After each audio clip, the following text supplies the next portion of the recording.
Warning. The Federal Communications Commission has determined the following content to be emotionally harmful. Funny things that you think's funny aren't funny.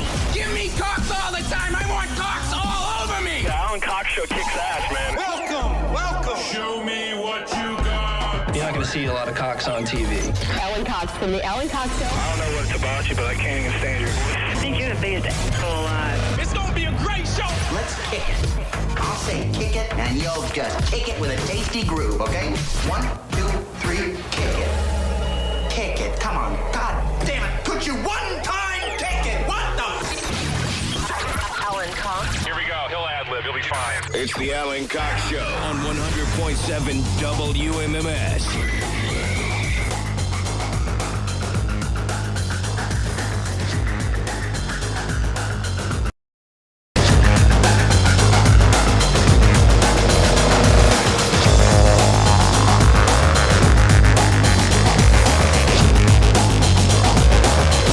Hey, what's going on, gang? Good afternoon. How are you? Welcome, all that. I'm Alan Cox. Thank you for showing up. Appreciate you. Say hello to Bill Squire, who is right over there. Hey, creepy hugs, everyone. Thanks for listening to and watching this episode of the Alan Cox Show. Don't forget to like, subscribe, and share a cold one with the boys. Mary Santora is out. Poundcake is back behind the glass. Afternoon, white people. He's got a Poundcake sports break in the chamber, ready to go for us. Oh, yeah. Right? Mm-hmm. Are you excited about today's Poundcake sports break? There was a lot of news, so yes. All right. A lot of news. Is Coach K in there? I have to review it. Probably not. I mean, if it's not, I forgot to hit you up. What I've started doing on Wednesdays now is, if I've got any sports thing that I want to touch on in my show rundown, I'll hit Cody up and I'll go, hey, are you going to do this? I forgot to do it today because I figured there was so much going on, then that was probably going to be under the radar. I'm trying to think because I had a lot of stories, so no, I don't think there was a Coach K. I had to go in and make sure because I was like, there was a story about a coach and a team and all that stuff. There was a story about a coach and a team. Good. I mean, he knows so much about sports. That's why I like the sports break so much. You never know what you're going to get. That's right. Hey, listen, so far the Poundcake sports breaks have, if I may use a sports analogy, he's been knocking them out of the park, Bill. What sport's that from? That's football. When you knock it out of the park, that is a football analogy, I believe. So anyway, that's coming up today. We're going to talk to comedian Jeff Dye, who we have not talked to for a long time. He's doing some shows with young Bill Squire at Hilarities next week. Usually I'll have comics on like week of. I'm going to talk to him today, even though he's coming next week. So I don't know where he'll be calling from. I wish he could come into the studio. I know, because Jeff Dye's a piece, right? Like, he's a handsome guy. Like, and no disrespect to any of the comedians. I love all our guests that come on this show. But there's a handful where I'm just like, can I get you anything? Water, coffee? Now, who was the last... D. Who was the last vitamin D?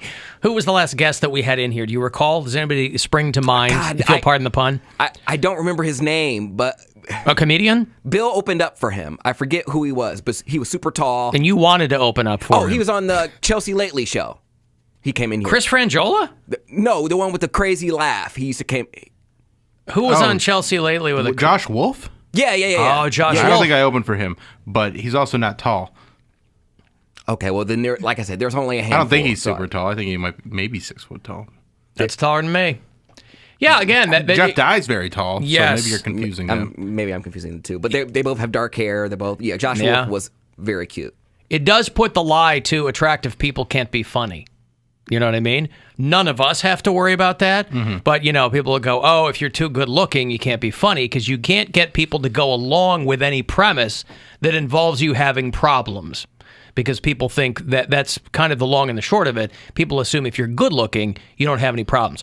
You have a lot fewer problems than some other people might have. Well, you could have different problems, too. Different problems. There you go. Like Jeff didn't know how to read until he was like 13 or 14. Yeah, later than that. Yeah. I don't know how you do that, but right. So, Jeff Dye, the handsome man, Josh Wolf, funny dude. Who was the last guest that we had in studio? I don't know. And you know what? In my mind, I've been thinking that we're not going to have people in until we're downtown. I may change that, though, because it's still a long ways to go. It's a long ways to go. And until October 1st. They're traveling, so I imagine most of the comics coming to town are vaxxed because it's in their best interest. So I don't see why they wouldn't want to, get the vaccine and keep themselves safe while traveling. I'll tell you what, that's going to be one thing that's so great about, because obviously most of the guests we have on this show are comedians because they come into town. Not a lot of Tom Hankses coming to Cleveland to hang out, right? So people be like, how come it's always comedians? I'm like, who the hell else comes through Cleveland to do stuff? If other people come in, I'll have them on. Don King has been on the show because he was in town doing some promotion years ago, whatever. But by and large, it's mostly comics because they regularly come through. When we are at downtown in the new digs, it's going to be amazing for these people to walk out of the club, around the corner, and into our studio instead of hauling ass out here to Independence. Right. That's going to be the best part. That's pretty cool. I did a drive-by on the new space after we left the Tribe game on Monday because I wanted to see what it's gutted. It doesn't look like much, but I was just kind of, Curious, just to get my bearings, I drove by. I didn't do the thing where you cup your hands around, I've done that a couple times. You did that, right? Yeah, and last time I did that was a couple weeks ago. I think it was the week that I was recording my album, and it was just, like you said, gutted. They hadn't really started putting anything in yet. They were still pulling all the old stuff out from the last tenants that were there. Mm-hmm. So that part of it will be a lot of fun. But again, Ryan Berglund will rejoin us when we're our first day in the new studio. That's exciting. We'll inaugurate the studio with a new installment of Visit Red. And I've got some other surprises planned for our first day in the studio. But that's 121 days away. So I think we'll probably have somebody in here before that, obviously. There's people coming through all the time. I think the last person we had in studio may have been, I'm not sure, but it may have been Robert Kelly when he gave me my bowl cut. I think you're right. Really? That long ago? Yeah. Oh, I guess that's right, because that was right after because that was a polar blast punishment, and then we went right into COVID. Mm-hmm. Yeah. Oh, if only it was a little bit earlier. Why couldn't we get COVID a little bit earlier so I didn't have to eat that damn pepper? You still would have had to eat the pepper. I wouldn't have. Why not? Because we wouldn't have done the polar blast. Oh, so you wanted the whole polar blast to get canceled. But you understand what he's saying here, don't you? I don't have to explain this to anybody, but I will, because I'm that kind of person. He's saying that he would have hastened a global pandemic to keep himself from performing his polar blast punishment. Yeah. That's a normal trade-off for him in his mind. He's only half joking. If they gonna die, they gonna die anyway. If they gonna die, they gonna die. Well, listen, Jesus, dude. That's why he voted for Trump. What do you mean? If he gonna die, they're gonna die. 1%. It's only 1% of people that get it die. So, 600,000 people in this country that wouldn't have had to have died otherwise. One of which is a co-worker's father. Yes, correct. But and uncle. It wasn't And preventable. one of our co-workers nearly died from it. But if they gonna die, they gonna die. From Poundcake's mouth. But anyway. What are you gonna do? The point... Hey guys, what are you gonna do? If the point being is that if we had been able to just have people start dropping dead sooner, would have been better for him. Yes. It would have his mouth would have been a little more comfortable for a few minutes. Right. A lot. Yeah. Alan, since it's Pride Month, could you do a daily question to test Poundcake's Pride knowledge? I'm not going to do that because I wouldn't know if he was right or wrong. Make it sound so convincing. It would require, he can really sell it to me. And like, for instance, off the top of my head, do you know who Harvey Milk is? Yeah, he was a chairman of the San Francisco Board Commission, something on the board of San Francisco, and then he was going to be the first gay mayor of San Francisco. Probably city what council happened? member? He got shot by his competitor. There you go. And that competitor was dealt with swiftly afterwards. Nope, got away with it. That's right. Yep, he did get away with it. But then he ended up killing himself. Right. A guy named Dan White was the guy who killed Harvey Milk and the mayor at the time of San Francisco. Harvey Milk was like a city councilman or something. He was San Francisco Board of Supervisors. There you go. Yeah, so And George Moscone was the mayor at the time, and Dan White killed both of them. he was on his way up. Right. So anyway, Yeah. Poundcake nails it, right? He knows Harvey Milk. Now, again, very high profile. If I were really to dig in the weeds with him, I don't know. But just because you're gay doesn't mean you know every single thing about gay pride. Know this if you're a new listener to the show. Poundcake takes pride primarily in his own accomplishments, right? He takes then ask pride him in those questions.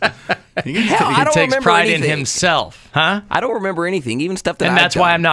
I'm not gonna do that. I mean, my friends have a better recollection of the people that I've slept with than I do. Like I don't remember. Like I said, I got drinks with the boys this weekend or last weekend, and they were regaling me of stories from college. I was like, that's nasty. I wouldn't do that. They're like, you did do that. There's pictures. I was pictures. Like, there you okay. go. He was thotting and bopping there at the University of Akron. All right, I got to take a break. If you want to get a text in, 35192. If you want to join us on the phone, we'd love to have you. 216-578-1007 or 800-348-1007. And you can listen anywhere on the iHeartRadio app. The Alan Cox Show on one.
216-578-1007. If you want to get us live, 800-348-1007. Alan Cox Show After Hours line if you don't want to get us live.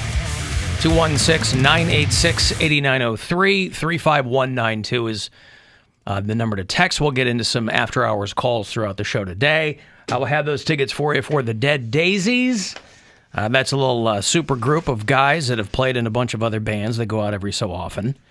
Alice Cooper and Ace Frehley are doing Youngstown 311 are coming through in September, so hook up tickets for all that. We're playing a lot of promos for something called We Can Do This Day here at iHeartRadio. Celebrating We Can Do This Day. Getting back to seeing people in live music and all the stuff we like. And the vaccine is the first step to getting people there faster. So all day long, you'll be hearing from people, luminaries of all stripe, talking about getting the vaccine, what it means for them, what it means for us collectively. And if you are still on the fence about the vaccine, I realize a lot of people are, but you can find a place. You know, I was talking to someone, there was a listener who hit me up, and they had this perceived sense that the vaccine was very difficult to get. And I think that might be something that's overlooked rather than criticize people blanketly who don't want to get it. Granted, there are all kinds of nutballs out there who, I'm not talking about those people. I'm talking about people who might not have as easy access to it as some other people because they think that it's not readily available. It is. You can find a vaccine near you if you go to vaccines.gov. There was a time where it was a little more difficult to find an appointment, but I think we're past that now. Early on, there were some vaccine deserts, to borrow a phrase, but now they're all over the place. So again, vaccines.gov. Tonight, they're going to announce, they drew on Monday. They're going to announce the second two winners for the Ohio Vax-A-Million. I forgot to check my junk mail. Ooh, I want to check mine. But don't they call you? I don't know. Yeah, the first girl they called. Okay. That girl from who she's from Chagrin or Shaker or something. Let's get those two confused. My apologies to the people who live in Shaker Heights or Chagrin Falls, but well, if she lives in Chagrin Falls, she don't need no money. Well, listen, anybody can use $1 million. I mean, now she lives outside Cincinnati, and again, she's a recent graduate from Michigan State, and I asked my son if he knew her, and he said no. But she won the $1 million. Young girl, 23, something like that. And then the kid won the 4-year. The kids they draw somebody from the adult population. Tonight's winner will be announced at 7:29 between Wheel of Fortune and Jeopardy. And they said that person was drawn from a pool of, I think, 3.2 million people. That's not awful. That's a lot of people. But in I thought comparison it'd be a lot more. Well, sure. Listen, everything's relative. If you go, there's a Mega Millions that's got 100 million people, and the odds are better. But 3-point-something million people is a ton of people. I want to know what they do like after hours. Like, it's just a big pool of names. Like, they're not drawing it out of paper, are they? What do you mean after hours? They have a big old I sheet think of that would be paper. so much fun. It's like the Ukrainian bingo hall that I used to call at back in the day. B9. Hope your tumor is B9. Those old-timey jokes, but the old Ukrainian ladies love them. Unfortunately, that's really the only bingo pun there is. Unless you really want to do some work at the bingo hall. You can. B9 is the one that everybody can go to. B4. B4? B4, like before you got your liposuction, B4. Okay, finish that out. Before you got your liposuction. That's it. That's it? That's it. Before you got your liposuction. That's it? Before, like before you got your liposuction. No, I know what the word before means. I was just wondering if there was anything, what the rest of that was. Nah. Like normally you'd say, before you got your liposuction, you weren't too happy. Oh. Before, right? Yeah, no. I didn't think that far. I was just like, there's got to be other puns. Yeah. Great ass! That's okay. I didn't think that far. Cleveland Indians were set to finish that series against the White Sox today. But the White Sox chickened out. White Sox did not chicken out, you son of a bitch. We can't handle it. Jim Thome is an Indians legend. We'll see you in September. We're scared. You mean White Sox Hall of Famer Jim Thome? I said what I said, and I meant what I said. I think the Indians won last night, though. Yes? Yeah. So Indians win last night, and they were going to finish it today in clement weather. So they have another doubleheader in September. They've postponed today's game for the 23rd of September. So if you're holding on to tickets for today, you can use them then. Meantime, Indians will take a couple days off, and then they'll show up in Baltimore on Friday to play Cal Ripken and the Baltimore Orioles at 7:05 on Friday. I'm not even going to correct you because he still might be playing. I was going to say, I think he might be in there. He's the Iron Man, right? He never missed a game. It was a lot of games in a row. Yep. It's like 20 or 30, I think. That is a lot, isn't it? That's a lot, yeah, man. 20 or 30 games this guy played, and he never, so he was no Tippy Martinez, but I mean, Cal Ripken Jr., when you want to talk about the legends of the Baltimore Orioles, that's kind of the order. When you think of the most prominent Orioles, you've got at the very, very top, Rick Dempsey, and then like Frank Cashin is in there too. 3 or 4 down, you'll get to Cal Ripken Jr. I would say for my generation, he's the top. Because I can't even really think of any other Orioles players. Well, Jack Dunn III is who I'm talking about. I mean, all those classic Orioles players. Yeah, but I don't Jerry even know Hoffberger. I don't know these guys. I was joking. Okay. Nevertheless, of course, Cal Ripken Jr. is the only one anyone knows from the Baltimore Orioles. There we go. There you go. He's no Lee McPhail, but... That's a good name, though. Yeah, it is. Because when you do well, everybody figures you've cleared the bar. San Francisco Giants, by the way, are the first Major League Baseball team to incorporate pride colors into their on-field uniforms for Pride Month. I bet Aubrey Huff's got something to say about that. Oh, boy, that guy. Didn't he play for the Giants? I think so. Yeah. He's from out here. Aubrey Huff's from... that tracks with the way he talks about things. He's from... God, where's he from? He's from, like, Mansfield or something, I think. Somebody in Mansfield will tell me.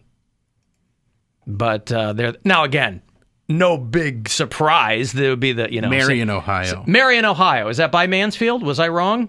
I don't even know where Marion is. All right. I want to say it's probably between Central Ohio. Okay, there you go. So yeah, probably not too far from Mansfield. All right. Well, perhaps Mansfield can claim him as their own. I don't know. Manfieldians. There's I ate in bingo. People are giving me their bingo puns. I ate chicken for dinner. Before. Oh, that's not nice. Somebody.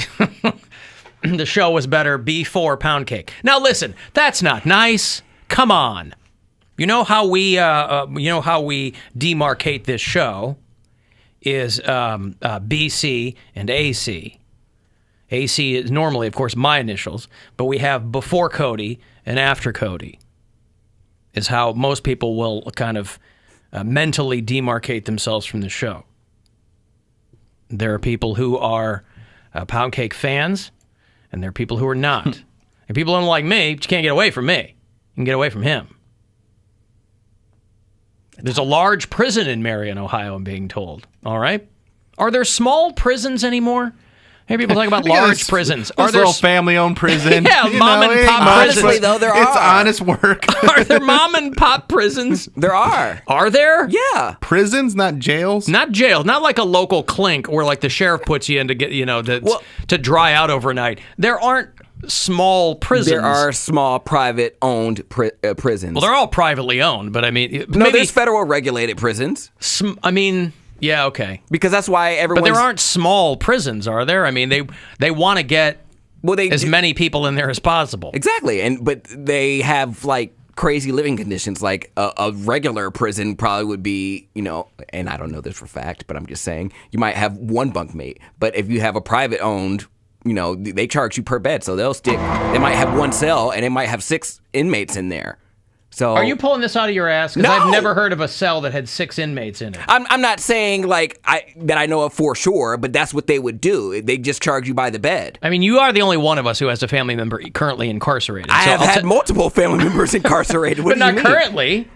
Currently incarcerated. Yeah. Really? My uncle's the murderer? Yeah. No. But that's the only one currently incarcerated. Oh, yes. Yeah. Now, he's right. out. But I've heard a story or two. Well, that's what I'm saying. I'd have to defer to you because I've never had anyone that I'm aware of in my family incarcerated. Like, I think they were all in Ohio, though. Like, all my uncles, I mean, they didn't commit Now, were crimes. they in small prisons? I don't know. Lowercase p? I don't know. Because I have one uncle, and he did federal time, so I don't know how. I'm guessing that wasn't a small prison. And then this uncle, he's down near, like, Chillicothe. So I don't know if that's a small prison or not. Okay. By the way, I knew that all of the bingo nerds would get in here and tell me that there is no I-8. B's are 1 through 15 in that column. Oh. I'll tell you what. You mess with bingo aficionados at your own peril. Because it's not just the domain of the olds. It's not just the domain of, like, people who want to get out of the house and they're 75 years old. There's like a kitschy vibe now to bingo. There's all kinds of bars that do bingo night. Boozy bingo, right? Yeah. Why not? So does it go like 1 through 15 is B, and then 16 through 30 is I, and like is that how it goes? I never knew that. I don't know. Well, yeah. I mean, I guess it's limited. I haven't looked at a bingo card in a long, long time, but I know that it's not. I do appreciate them letting us know, though, because I don't want to make any incorrect bingo puns. Well, right, yeah. You can only make, B9. I just don't know any other bingo puns you could make. 071. I mean, there's no 069. How about that? 069. That's not really a pun. That's just fun to say. And it's also just screams nice. Not right. It's not really one that you're going to yell out at the at the retirement community either. They get down. 069. Nice. Yeah, I guess, right? There was for a while, a much higher rate of sexually transmitted infections at the old folks' homes. I can't do 69 right now. I have my bedpan in, but let's go over to Europe. Think of my bedpan in. Do you think a bedpan is something that you insert? No, it's something. Right. It's underneath the bed, right? Yeah. Well, it can be. It's not something that's right. You said bedpan in. Yes, in underneath the bed. Mm-hmm. You don't want to do that because then you imagine facing down to that direction and you just exactly. I didn't want to elaborate. There's some people that would be just fine with that. Just the mere mental image of two senior citizens attempting that position is enough. But I don't even need the bedpan in that scenario to gross me out. Like fighting your way out of a barrel full of taffy. I know this is supposed to hoist up your body, but I'm gonna use this little hoist. Always a great word in a sexual context. If they want to do it, they definitely need those beds that can push up. Craftmatic adjustables. Yeah. Lazy bitches.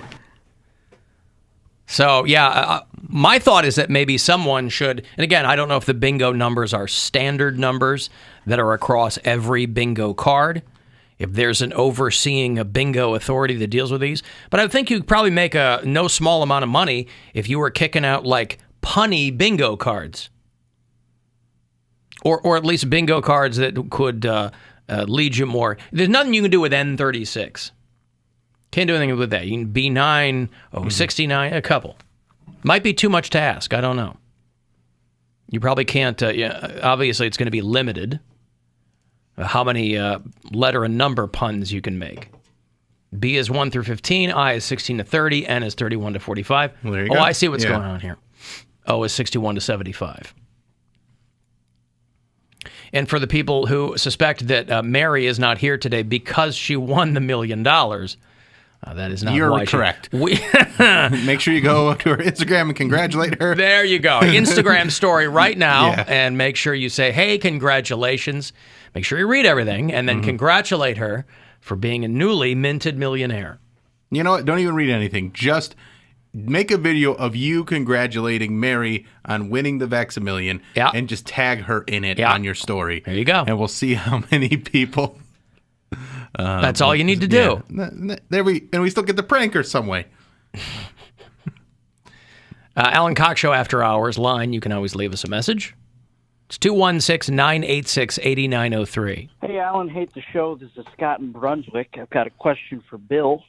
I know he's putting his brand new comedy album out on vinyl. I was wondering if he was going to put it out on any fun vinyl colors, or if we were going to get some alternative media versions of the album besides vinyl, like 8-track or Edison cylinder. So, yeah, I guess pass that along to Bill. Are you going to be putting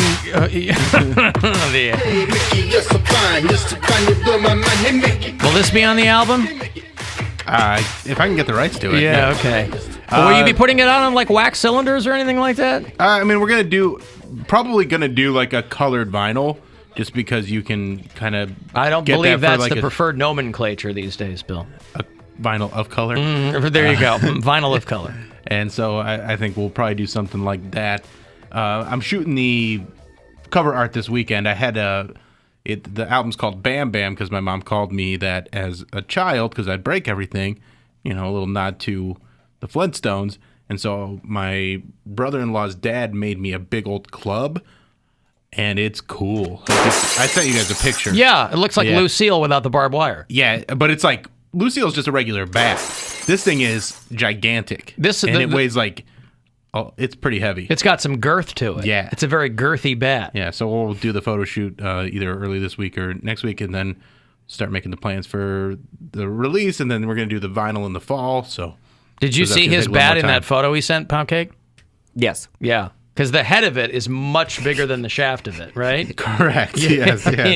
You looked very comfortable holding it. I mean, that was the best part. Hey, I've had experience with that sort of thing. Can I hold it, Bill?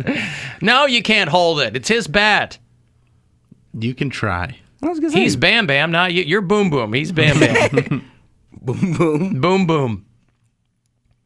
So the album is recorded. When is it coming out again? The release for digital release is going to be July 23rd. Uh-huh. And then the vinyl release is going to be in the fall. That takes a little more time, so we got to figure that one out a little bit more. Yep. But the digital release will happen, and the pre-sale will start probably in the next couple weeks. Okay. So excited for all that. All right, so the 23rd of July, you've got the Bill Squire album dropping. You've got season 2 of Ted Lasso dropping. Oh, that's a big day. Very exciting. Got the new Masters of the Universe film out that same day. Oh, really? With He-Man and Skeletor. Yeah. Who's in that? Who is in that? It's a cartoon, but they've got an amazing voice cast. Is this the one that Kevin Smith produced or wrote or whatever? Yeah. Yeah. You've got like a list.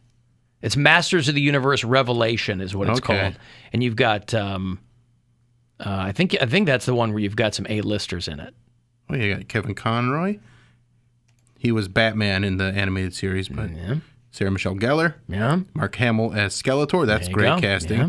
Diedrich Bader. Yeah. From the Drew Carey Show. Justin Long. Office Space. Phil Lamar, Lena Headey. Hey, Mark. Hey, Alan, I got a bingo pun for you. Okay. Knock, knock. Who's there? B9. B9 who? B9 is the best kind of tumor if you gotta have a tumor. I'm wondering if Knock Knock is the best format for that, Mark. Well, maybe I'll have to rework it a little. Give it to me again, just so I'm clear on it. Knock, knock. Who's there? B9. B9 who? B9 is the best kind of tumor if you gotta have one. Ah, see, it still works. I mean, I guess you could probably. I mean, I'm laughing over here. Yeah, you can. Not out loud. You I don't want to step on anything. Bill's more of a grinning on the inside type, and that's okay. That's okay. I know my jokes are horrible. Well, no, listen. I mean, who are we? Who are we, right? Okay, thank you, Mark. Thank you. All right, there's Mark. Again, I don't know that Knock Knock is the way you want to go with that.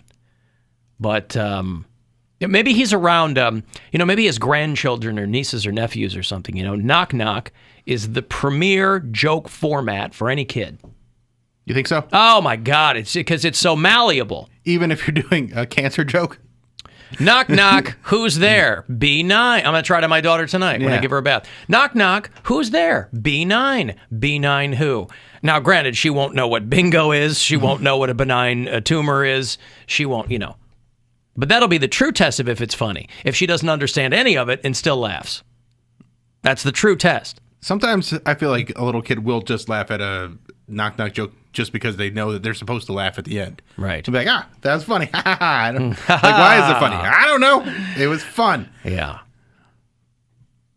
Will Bill consider putting his album out on cassette? Probably not. I feel like that would be cost prohibitive. Yeah. And we don't need more plastics in the ocean. Right? You don't have to put it in the ocean. Well, eventually, all of our stuff will get put in the ocean.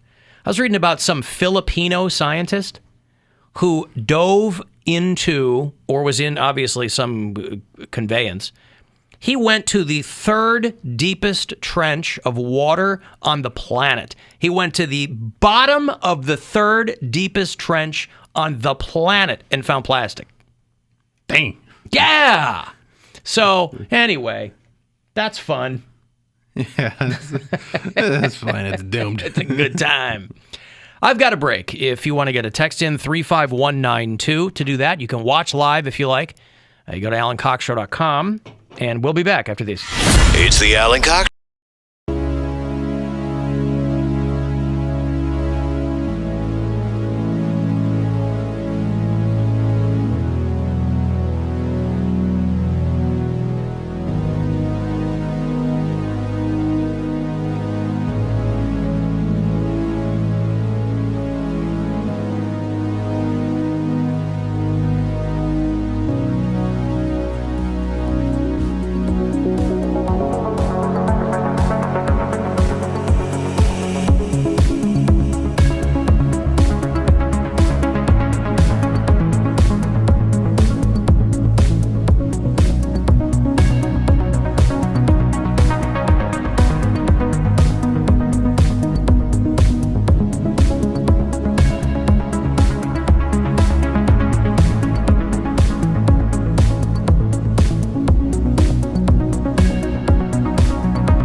816-578-1007 or 800-348-1007. Mary's out today. We don't know if it's because she won the $1 million in the Ohio Vax-A-Million lottery.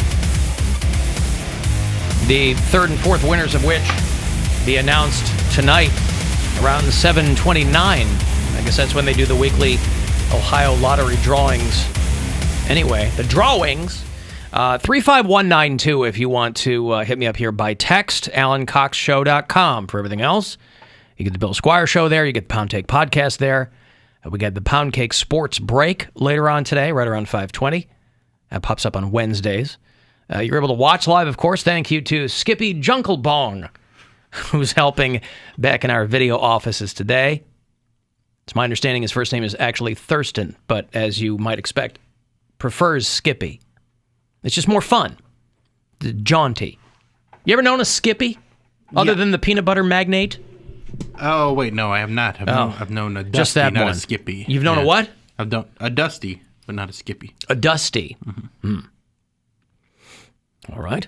I've never known a Skippy. There was Skippy on Family Ties. Remember that show? That actor had a hard time. People old enough to remember Family Ties. Yeah, Mark Price. Mark Price. He had a real hard time after that show because people would call him Skippy.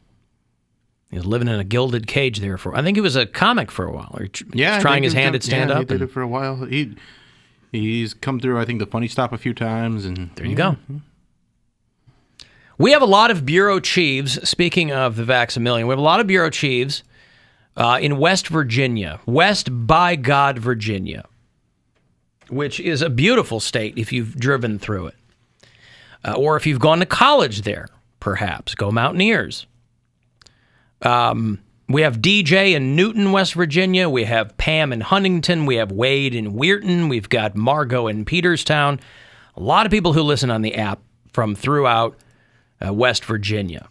And not to be outdone, Ohio might have been the first state to do like a lottery or an incentive for vaccination. But we're not the only ones now. New Hampshire, New York, a lot of states are doing it. West Virginia is giving away trucks and guns during the vaccine lot. Listen, you got to fish where the fish are. You got to know your audience. Jim Justice is the governor of West Virginia. And he announced what they're going to be giving away on Father's Day. There are a lot of states creating lotteries to incentivize people to get the vaccines. On Father's Day, we're also going to give away 2 brand new custom outfitted trucks. We're going to give 5 custom hunting rifles and 5 custom hunting shotguns away. And also on Father's Day, we're going to make one of you a millionaire. There you go. So they're $1 million on Father's Day. What kind of truck, though? Doesn't say. Maybe one of those electric F-150s. Game changer. Who knows? But I'll tell you what. Probably not. I'll tell you what amazes me the most is because West Virginia is one of those states, especially if you are adjacent to it. It's very easy to make fun of. But for whatever reason, because Jim Justice, who's the governor of West Virginia, he's a Republican. He's very, very wealthy. He was I don't know if he was like a coal magnate or what I don't know. But West Virginia's vaccination rate is among the highest in the world. He's really made a push for people in West Virginia to get vaccinated. And I think his take on it was, look, we have a lot of sick people in this state, right? Forget COVID. We have a lot of, comorbidities and things like that. West Virginia leads the country in deaths from diabetes. It leads the country in drug overdoses. You got to work harder, Ohio. It leads the country in all kinds of things. So I think his tack was, look, we're trying. You're not scared of needles? Yeah, you sly dog. He got us there. When you're right, Jimmy Justice. You bet. That's right. But also, we don't want you guys to die of one more thing. So that's been his take. So say what you want about West Virginia. He has really kind of bucked the trend that I think, and I'll tell you what, it cannot be easy to convince people in any red state to get the vaccine. but they have a great vaccination rate in West Virginia. What is West Virginia known for? Like, what's their greatest... Opioid death. I just told you. Yeah. Diabetes, car accidents, and heroin overdoses. But how do they stay in business? Like, what's their biggest... Like, stay in business? Like, export... You know, each state has, like, their own thing. Like, South is known for cotton. Or, like, there's California's weed. Or I don't know. Like, each state has its own way of... These are not things, but okay. Well, no, but I think... Exports, I mean. To your point, I think it was... For a long time, it was coal. Okay. Or if you get apples from West Virginia, you ever go to the produce section and then apple, it says from West Virginia? Probably. They kick out produce. You know what I think... Because Ohio was like big in the steel. Right. I think tobacco comes out of West Virginia. Okay.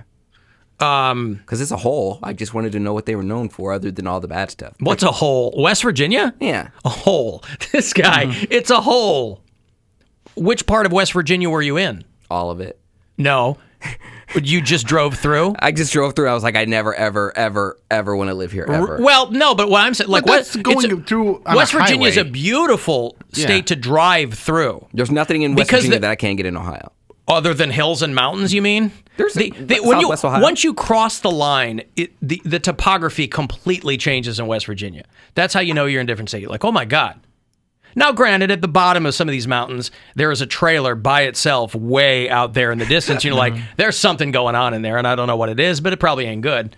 But just as a drive-through, beautiful state.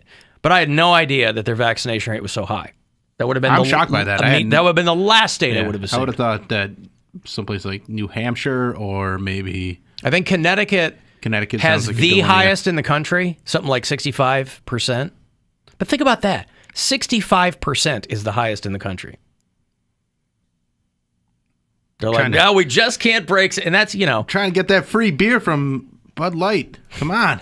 They're going to buy us a beer when it hits 70% across the country. I saw that. Yeah. Anheuser-Busch is teaming up with the White House.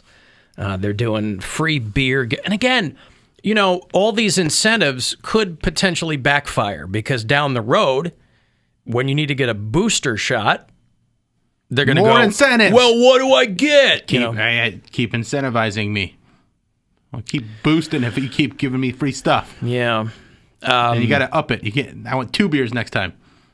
Anheuser-Busch announced this morning that they're teaming up with the Biden administration, starting a month of action to get more shots into arms. 200,000 people, which is a very small proportion of the country, but whatever. They can win a $5 prepaid card for free drinks. And listen, this is just marketing, right? And anytime you try to kind of overtly, if there's marketing to buy your product, that's one thing, to buy your product. If you're marketing something to get people to do something, that's a different thing altogether because it has to resonate with them. A lot of marketing comes off as super cheesy.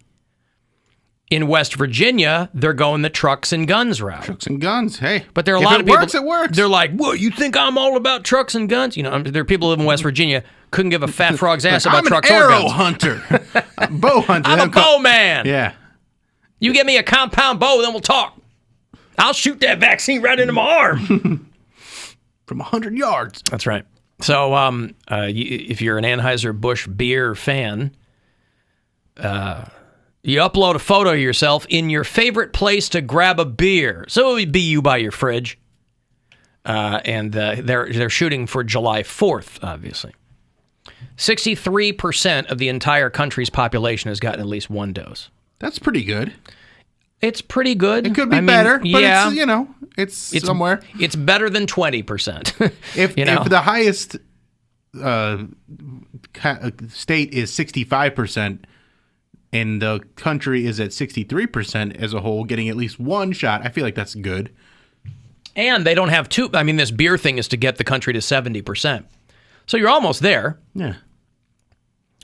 And so because, July 4th is going to be, that's kind of a mental goalpost too. Independence Day. Yeah, we all want to be able to go out and enjoy it have this fun. year. Last year's 4th of July was such a bummer. And the infection rates are falling, but so are the vaccination rates. So They're, again, all these companies and all, they're like just trying to incentivize people. So it really runs the gamut. People but these backfire sometimes too. If the end goal is getting shots in arms, then the ends justify the means. But people were giving Krispy Kreme a hard time. They were one of the first companies to come out and go, hey, we'll give you a free glazed donut if you get the vaccine. We want to keep you healthy, so come eat some of our donuts. And Anheuser-Busch and, But again, you got to scratch people where they itch. Yeah, Cleveland Scene had a good article. You're not going to give away today. Books. You're going to give away Krispy Kremes and beer. Cleveland Scene had an article about that, like, hey, the Vax-A-Million contest is working in Ohio. Yes, and it's a success. Because it's playing to people's most base interest, which is themselves. And not their health, but their wealth. Well, listen, the people who are only concerned about themselves, those are the people you have to convince. Mm-hmm. Everybody else is like, yes, I'm on board. This is going to be good for all of us. And, everybody crowing about herd immunity. Ironically, those are the very people who wanted nothing to do with it when it came time to put up or shut up. So you have to incentivize those people. There's this crazy right-wing, I put Christian in air quotes because that's what he calls himself, but nothing could be further from the truth, really. This guy named Rick Wiles, who always goes viral because he's super far right, and I don't know if he runs a church or what it is. And this is another one of these guys that like COVID's. I don't know how you walk the line between COVID's a hoax and it's also an end times plague sent by God. Whatever. This guy is hospitalized with COVID-19 now. He's on oxygen, so it's not like he got it and he's at home and he's like, it's made up. I feel fine. This guy's on oxygen, and his family's asking for prayers. And they're like, we know, they even allude to it or refer to it. They're like, we know that the naysayers will have their taunts, but it will only serve to be used to fuel their flames of torment in hell. Jeez.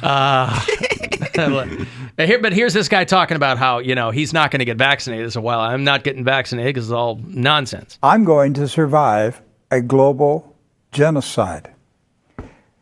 The only good thing that will come out of this is a lot of stupid people will be killed off. There you go. So in his mind, just like Jesus would have said, in his mind, a lot of dumb people will be killed off. And of course, the dumb, stupid people are the ones who can't think for themselves.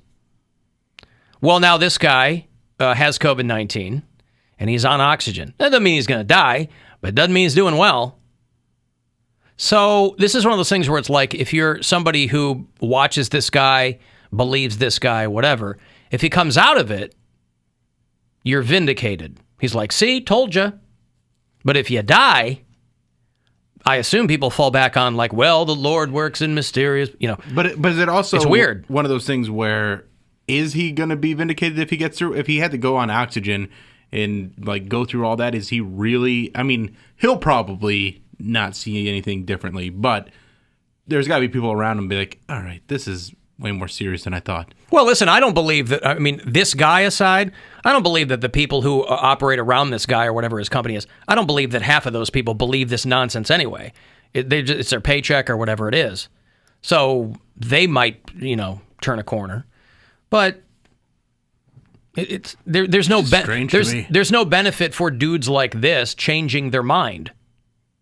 That's kind of part and parcel of they it. dig their heels in and say, hey, this is... Yeah, no, I can make a lot of money by going against this. When Trump got it, he's like, see, it's fine. It's like they pumped you full of every experiment. They just flooded that guy's body with stuff that no one else would have access to.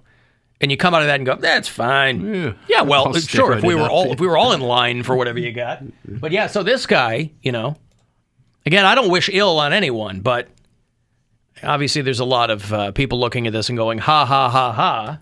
I don't know that that's the way that you want to go about it, but some people are. Ha ha ha ha ha ha ha ha ha ha ha ha. I mean, and that's Kenneth Copeland. That's one of his peers. Oh, that's not a clip from Bam Bam releasing on July 23rd. That's a fake laugh. It's real. There you go. That's a clip from Bam Bam out July 23rd. Oh, okay. Wherever you get your comedy and or music. Yeah. Mm-hmm. So there's people that are congratulating Mary on winning the Vax-A-Million. So keep it going. There you go. Yep. Keep That's why she's out. congratulating her. Go on her Instagram, tag at Mary Santora Comedy, and say congratulations on winning the Vax-A-Million this week. That's right.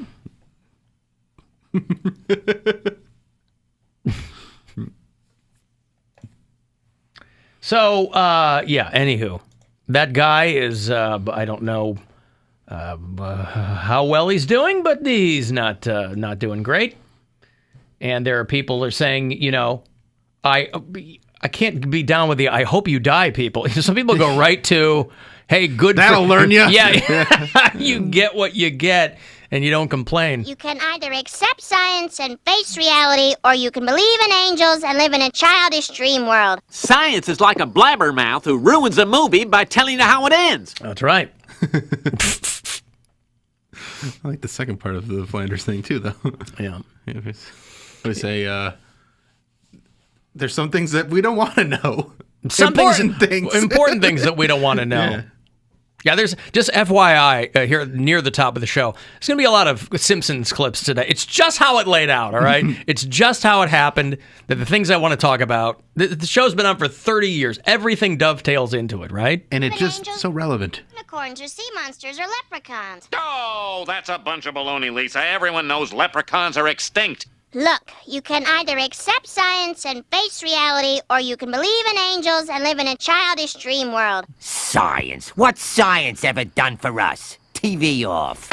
Science is like a blabbermouth who ruins a movie by telling you how it ends. Well, I say there are some things we don't want to know. Important things. Enough talk. It's smashing time. And then they destroy the Museum of Natural History. Man, that show definitely shaped who I am as a person. I find myself I can because see why my parents didn't want me watching that. They're like, "Oh, it's irreverent." I'm like, "Oh no, it's teaching me some critical thinking." Right. Out of all the cartoons between South Park, Family Guy, and The Simpsons, what's the most offensive? Well, depends on who you are. That's a very subjective. Okay, well, what would you say? Most offensive? Mm-hmm. It depends. I mean, everybody ratchets it up. When I was in college, everybody thought Beavis and Butthead was the end of Western civilization. Now it looks quaint. And then South Park came along. I feel like South Park was the one that kind of really pushed it. I think South Park pushes the envelope the most. And the most cleverly. Yeah, I think they're all clever. And that's why I don't think any of them are offensive, because I think they're doing a very good job at what they do. Like, they're not trying to just be offensive to be offensive. They're actually making points. God, I love South Park. But South Park's great, but I think The Simpsons is like those seasons like 3 through 10 are some of the most clever television that you'll ever have. I mean, I'm sure there are some people who think, Dexter's Laboratory is offensive. Yeah, it's teaching kids science. I mean, I think easily the most offensive cartoons are the ones you got to go back to the 20s for. Like when Donald Duck is goose stepping around and wearing a brown shirt and, Steamboat Willie, those kinds of things. When they weren't as tuned in, if you will, to the sensitivities of the... But that's all retroactive, too. People now go, oh, my God. But then it was like, that's what it is. A guy named Dave Yost, if you don't know the name, he's the Attorney General of the state of Ohio. And he was getting some heat, if you pardon the pun, because he posted a video in which he was burning his mask. He said in honor of the expiring health orders, which expire today in the state of Ohio. He played Jimi Hendrix's Fire behind a picture of him burning his mask. And I guess a lot of people didn't like that. Like, oh my God, so many people have died and you're burning your mask. It's like, okay, well, I get where the guy's coming from, Might not have been the most elegant way to do it, but whatever.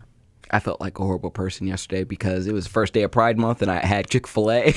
I had a craving for it. So but you didn't feel like a horrible person. I didn't post it because I was like, I'm going to get some heat for this. This spicy chicken. You just told everybody on the radio show. Yeah, but yeah. Right. Yeah. I wanted to make sure I lived my truth so no one can use it against me.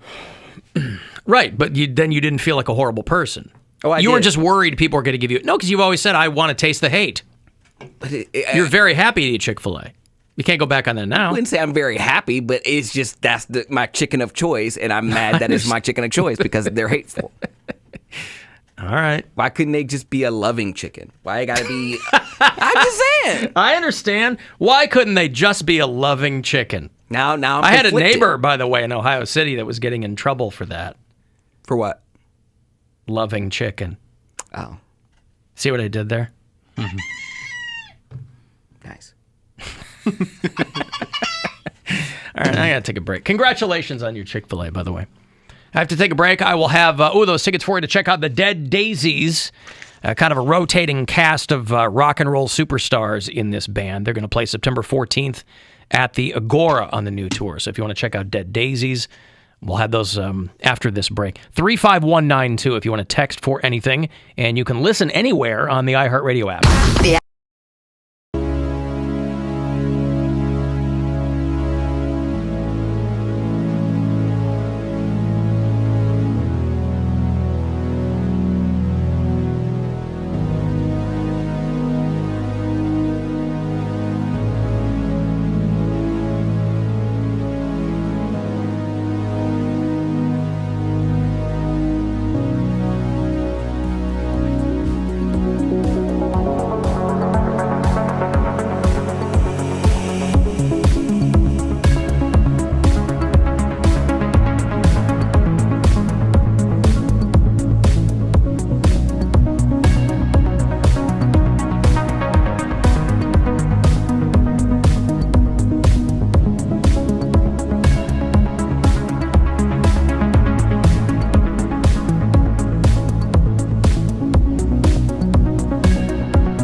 It's here for the Dead Daisies, who are back through this fall. Dead Daisies are going to do the Like No Other tour. They've had about a couple of dozen guys kind of circulate in and out of this band over the years. I think they got Glenn Hughes fronting them now. Tommy Clufito, Ozzy's drummer, is behind the kit. So they got a lot of good dudes on the road this go-round. Saturday, September 14th is when the show happens at the legendary Cleveland Agora. You can go to agoracleveland.com if you need further info. Want these tickets? Be caller 10. Okay, 2 for the Dead Daisies in September.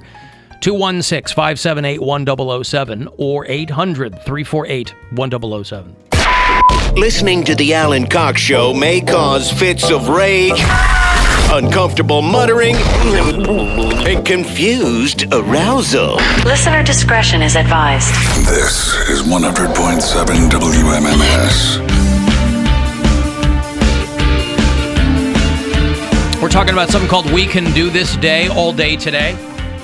MMS and iHeartRadio stations around the country are talking about this. So everybody, we're giving away all these tickets for these live shows. We want people to get vaxxed and back. And if you are unable to find a vaccine situation near you, but you're inclined to get the vaccine, you go to vaccines.gov for all the details on that.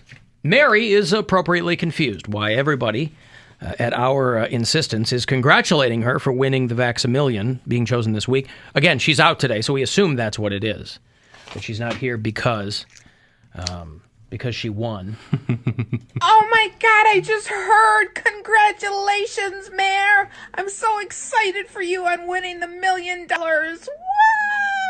There you go. That's a woman named Kathy who is reaching out to Mary on her Instagram and letting her know how excited she is. I hope she's not the only one. I hope that she's bombarded with people congratulating her. Listen, no one deserves it more than Mary, right? I mean, maybe deserves isn't even the right word. I'm not a big believer in deserves as a general concept. But boy, on this show, no one has had a harder time throughout this whole situation than our own Mary Lynn Santora. And so to be the newest minted millionaire in the Buckeye State, it's no small thing. It's a big deal. It's a big deal. And she even told us she was going to win. She manifested this. Yeah, it's almost like she knew something that we didn't know, which, again, is always the case. Mm-hmm. But, hey, the Indians were going to be wrapping that series against the White Sox today. Inclement weather dictated otherwise, so they postponed today's game until the 23rd of September, which is going to be another doubleheader that day with the White Sox and the Indians. So if you were going today, hang on to your tickets. Otherwise, the Indians head to Baltimore to start up the weekend against the Orioles on Friday night. That'll be 7:05 on Friday here on WMMS. And all through the month of June, use the promo code OPE, O-P-E. It's short and sweet. That'll get you 20% off at Cleveland Clothing Company. There's a lot of Buzzard merch there. There's a lot of just cool things. They're always dropping new items. And it's not just limited to clothing. Across the board, whatever you want to get at CLA Clothing Company, use the promo code OPE, and you get 20% off, O-P-E. So you can use it in the store, use it online, whatever you want to do. I got a letter from a listener who is a surgeon in St. Louis. Boy, who'd have thunk, right? I got a letter from, I don't know if he wants me to give his name, but he's a longtime listener to this show. And he is, I don't know what kind of surgeon, but he's a surgeon in St. Louis. And he said, I'm an avid podcast listener, but I'm usually quite far behind. And you guys were talking some time ago about there was an episode of a TV show where the helicopter crashed on the roof and how ridiculous that is, but that television shows have to ratchet up the drama. If you watch current shows like that, they've got like 911 Texas or whatever that Rob Lowe show is, right?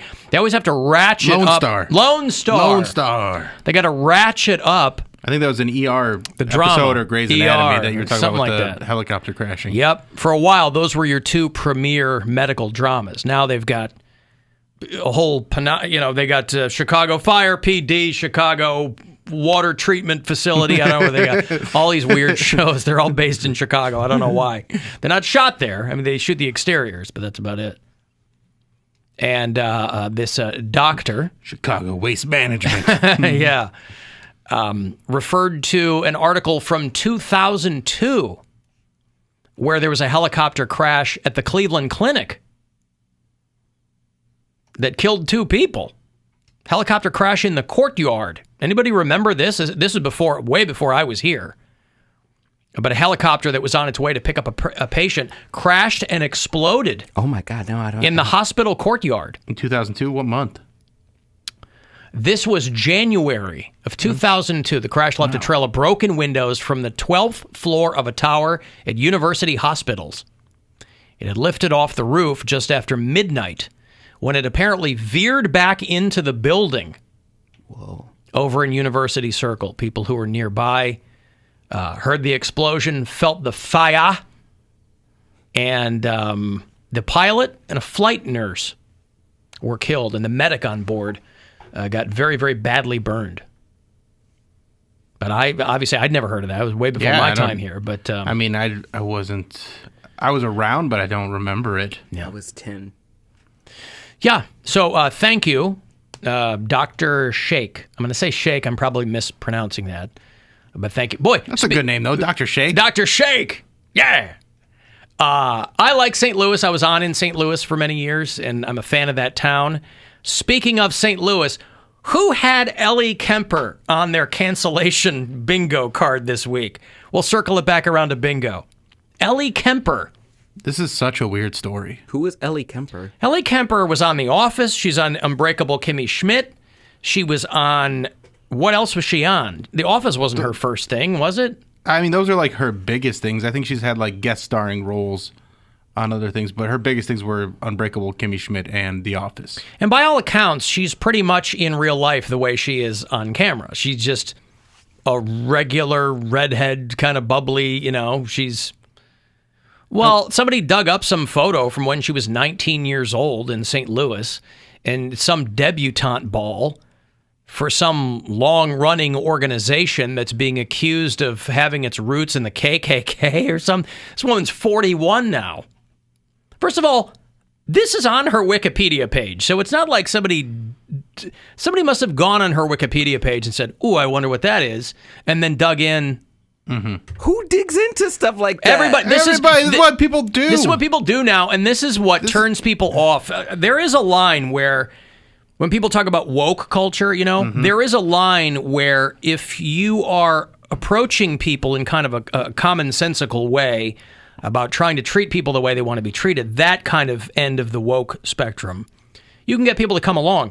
The thing where you dig into people's pasts and then resurface it and go, look at this, that's where you lose people, man. Especially when there's not like a pattern of behavior that would make you want to dig in and be like, well, Ellie Kemper said something. She hasn't said anything that would make you want to dig in and see what's her racist past. She hasn't even released a statement on this. She was a top scholar and an athlete at John Burroughs High in St. Louis, and the headline is just she was a 19-year-old freshman at Princeton, and she was queened this organization called the Veiled Prophet Ball, which sounds sinister. I mean, but there's an old drawing or something of a person that looks like they're in a Klan robe and a hood. Everyone associated with this is like, that's not what it is. But listen, here's the thing. Ellie Kemper comes from a very wealthy family. There are no poor people doing debutante balls. You know what I mean? So any ceremony, they talk about the most prominent figures in local society or whatever. Any ceremony that's been going on a long time that's relegated to prominent people, which just means white, right?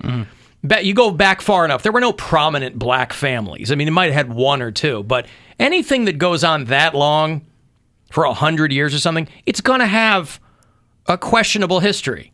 Illuminati. But the cultural elite were always rich white people. And her dad was like the head of a bank, and her grandfather was like a railroad magnate, So you go that far back in these organizations, you're going to go, yeah, there's something there.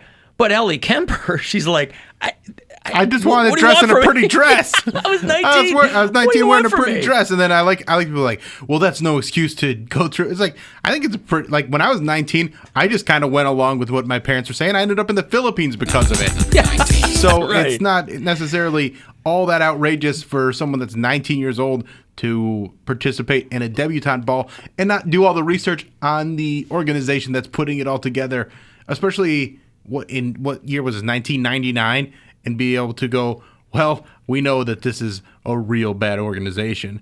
And by the way, it's so much easier now to access information. If when she was 19, she said, well, I want to look into the history of this organization.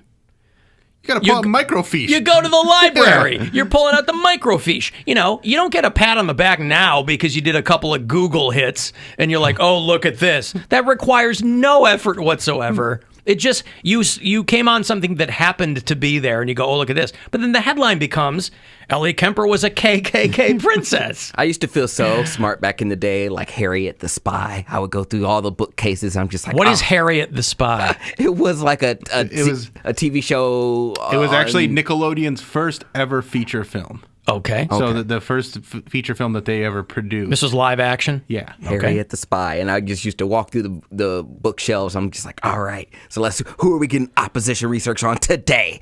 And, you know, Oppo research, yeah, I like that. Yeah, but I just opened up a book and I didn't even know what it was. I'm just like, all right, got it. Close the book and then never go back to the library again. Just have the dust fly. Do you know where Xenia, Ohio is? Yeah. Just east of Kettering. It's near Dayton. Yeah. Xenia, Ohio, school board meeting in 1983 tried to get Harriet the Spy banned because they said that the book encouraged children to disrespect their parents by lying, talking back, cursing, and spying on others. Well, we were right about the spying. The Harriet the Spy book was largely banned in the South. So there must have been some truth in there they didn't want the kids digging into. But the Ellie Kemper thing is easily the weirdest story of the week. People are like, she was on a show with a black guy. How does he feel? I'm like, oh my God. I hate this. But again, But back in the day, if you wanted to dig into something, you were going to the library. You were surrounding yourself with stacks of books. You were doing research and microfiche. And now they're like, Google. These hoes don't even have to do like a bibliography or anything. They can just type in whatever. Cite your sources. All of a sudden it's fact.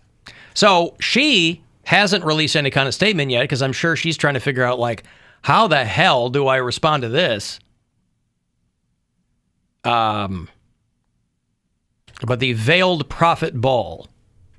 They eventually diversified. They allowed African Americans to join in 1979, which was 20 years before Ellie Kemper was a part of this.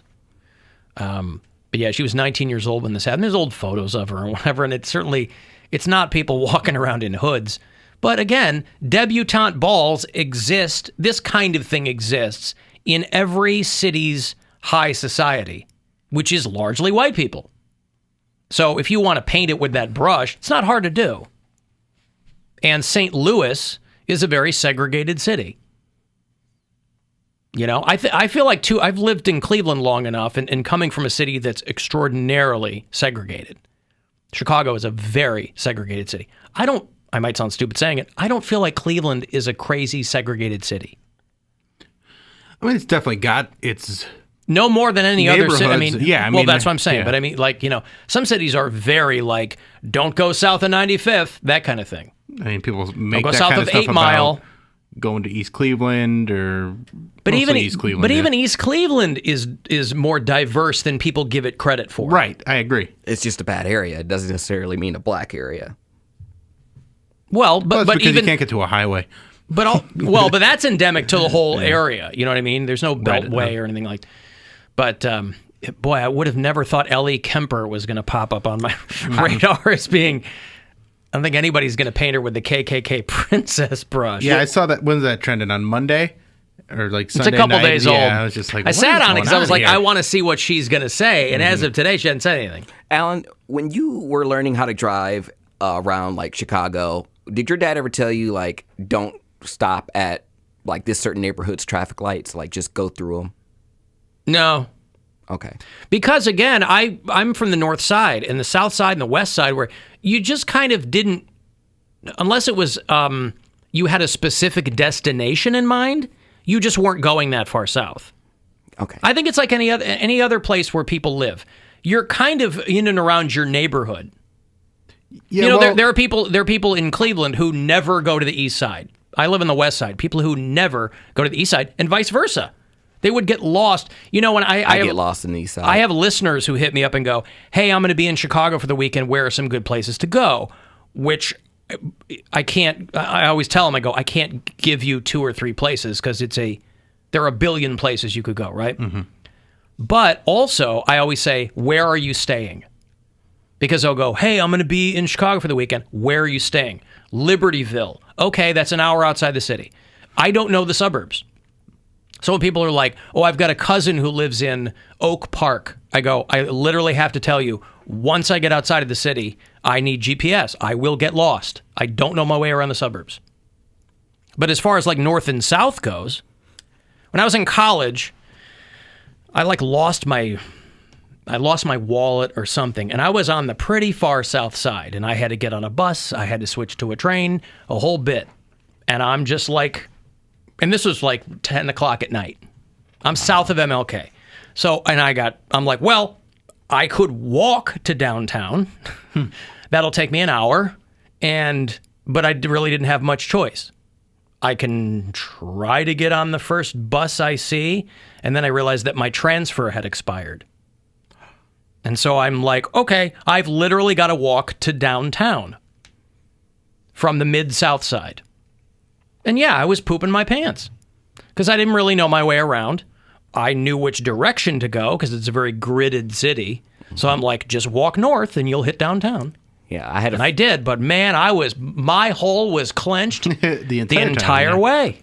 I mean, my mom never really gave me advice on how to, like, what city and areas to avoid because she doesn't even go, like, through highways. So I had to learn all my driving. I had to get all my driving experience. Oh, yeah, your mom's not going to be able to tell you anything useful. She didn't even want me to drive, period. She's like, do you have to? Like, yeah. You know. Can't you just get a bike? Right. And so, but, like, the people, my friends that do drive and my friends' parents who drive a lot and they, you know, if they grew up in Lorain County or live in Lorain County and they were driving into Cleveland every day, I would ask them for advice. And my one friend's dad told me that he said once you get to a certain, I forget what street it was, but once you get to a certain part on the east side, no one stops. No, everyone ignores like the traffic signals. And I was like, how you just going to ignore traffic signals? I was like, won't you get a ticket? And he laughed. He was just like, they have bigger problems to worry about than someone ignoring a traffic signal. And I was just like, why would you just ignore a traffic light?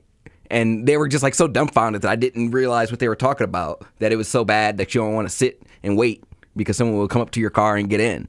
But they were just like, you really are sheltered. I'm like, I am. I don't know anything about, right? You know, yeah, driving through a ghetto. Like, if I see a homeless person, I'm like, ooh, the trap. Like, it's just a homeless guy just minding his business. Listen, he told us that. You don't know what you don't know until you know it. You don't know what you don't know until you know it. I heard stuff like that, but when I was a kid or like in high school, I'd go to the grog shop a lot, and people would say that like, oh yeah, when you're going down Carnegie and the east side, don't stop at the train. I'm like, well, by the time I leave anyway, they're all blinking yellow anyway, so you don't have to stop. Well, yeah, and I never ventured into the east side. I never had a reason to until I started, like, hell, I wouldn't say like 3 or 4 years ago, like when I started doing weddings and stuff, or like when I would have appearances for this show. I don't think I ever ventured over to the east side, like driving by myself. There's a great Key and Peele bit, the racist zombies. Oh, yeah. Where they're the only two guys walking on the street, and like the zombies are like in their car, and they lock the doors. They like, Key and Peele like walk up to zombies, and the zombies back away from them. These are some racist ass zombies. Alan, Cleveland is the most segregated city in the country. That's patently false. It's not even the top 10. Guarantee you. Guaranteed. No. Detroit, Chicago, Memphis. I'd say Miami. Philly, Flint, Michigan, Buffalo. Those are all way more segregated cities. I'm sure Cleveland's in there somewhere, but absolutely not the most segregated in the country. Buffalo's Pittsburgh. in there? Huh? Buffalo's in there? Yeah, Buffalo's a pretty white town. I guess, I mean, I've never been there, but it seems like odd to be on the list. I mean, it's one thing to not have a large black population, but for the little population you have, you have your own little section. And by the way, segregation isn't just black and white. You'd be segregated by like Latino and white, and But I mean, segregation has always existed for the rich and the poor. So I don't understand when it became like a race thing. Well, because traditionally and systemically, minorities have been poor. Poorer, I should say. But that's also how they keep white people from not feeling as bad about being poor, because the upper class would be like, well, you're white, so you're not black. So you might be poor, but you're not black. And so they could hold that over black people's heads. And that's why there's a lot of ingrained racism in poor white people. Alan, Poundcake's not correct. What? I work in one of the roughest sections of East Cleveland, and people do obey the traffic signals. Well, I think he was being hyperbolic. No, that's what my friend's dad told me. Well, okay. And this is also a while ago. Yeah, this was like when I learned to drive at like 16. You don't know what you don't know until you know it. So, according to this USA Today study, Cleveland is number 9. There you go. So, just inside the top 10. Mm-hmm. Oh, wow. This is from like 2019, too. What's number 1? I'm trying to scroll. We got probably Chicago's Detroit. number 4. Yeah. Albany, Georgia's number 3. Detroit is number 2, and number 1. Everybody would have guessed this. Pine Bluff, Arkansas. Of course. There you of go. Course. Pine Bluff, Arkansas. Okay. Wow, Cleveland's number 9. That's still the top 10, though. That's pretty bad. Now, what are you going to do? What are you going to do? I have got to take a break. If you want to get a text in, 35192 to do that. I'm going to talk to comedian Jeff Dye a little bit later on. He and Bill are going to be doing hilarities next week.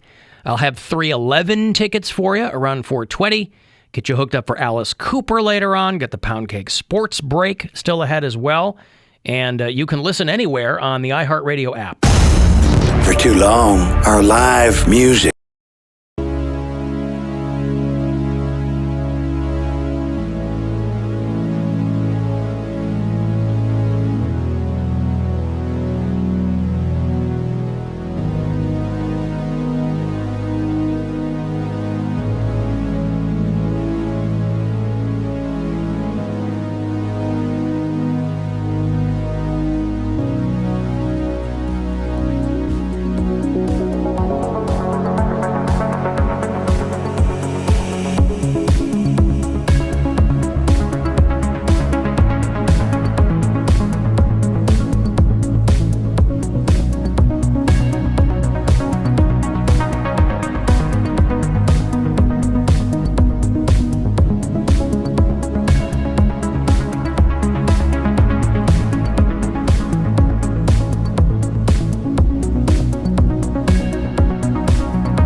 448-1007.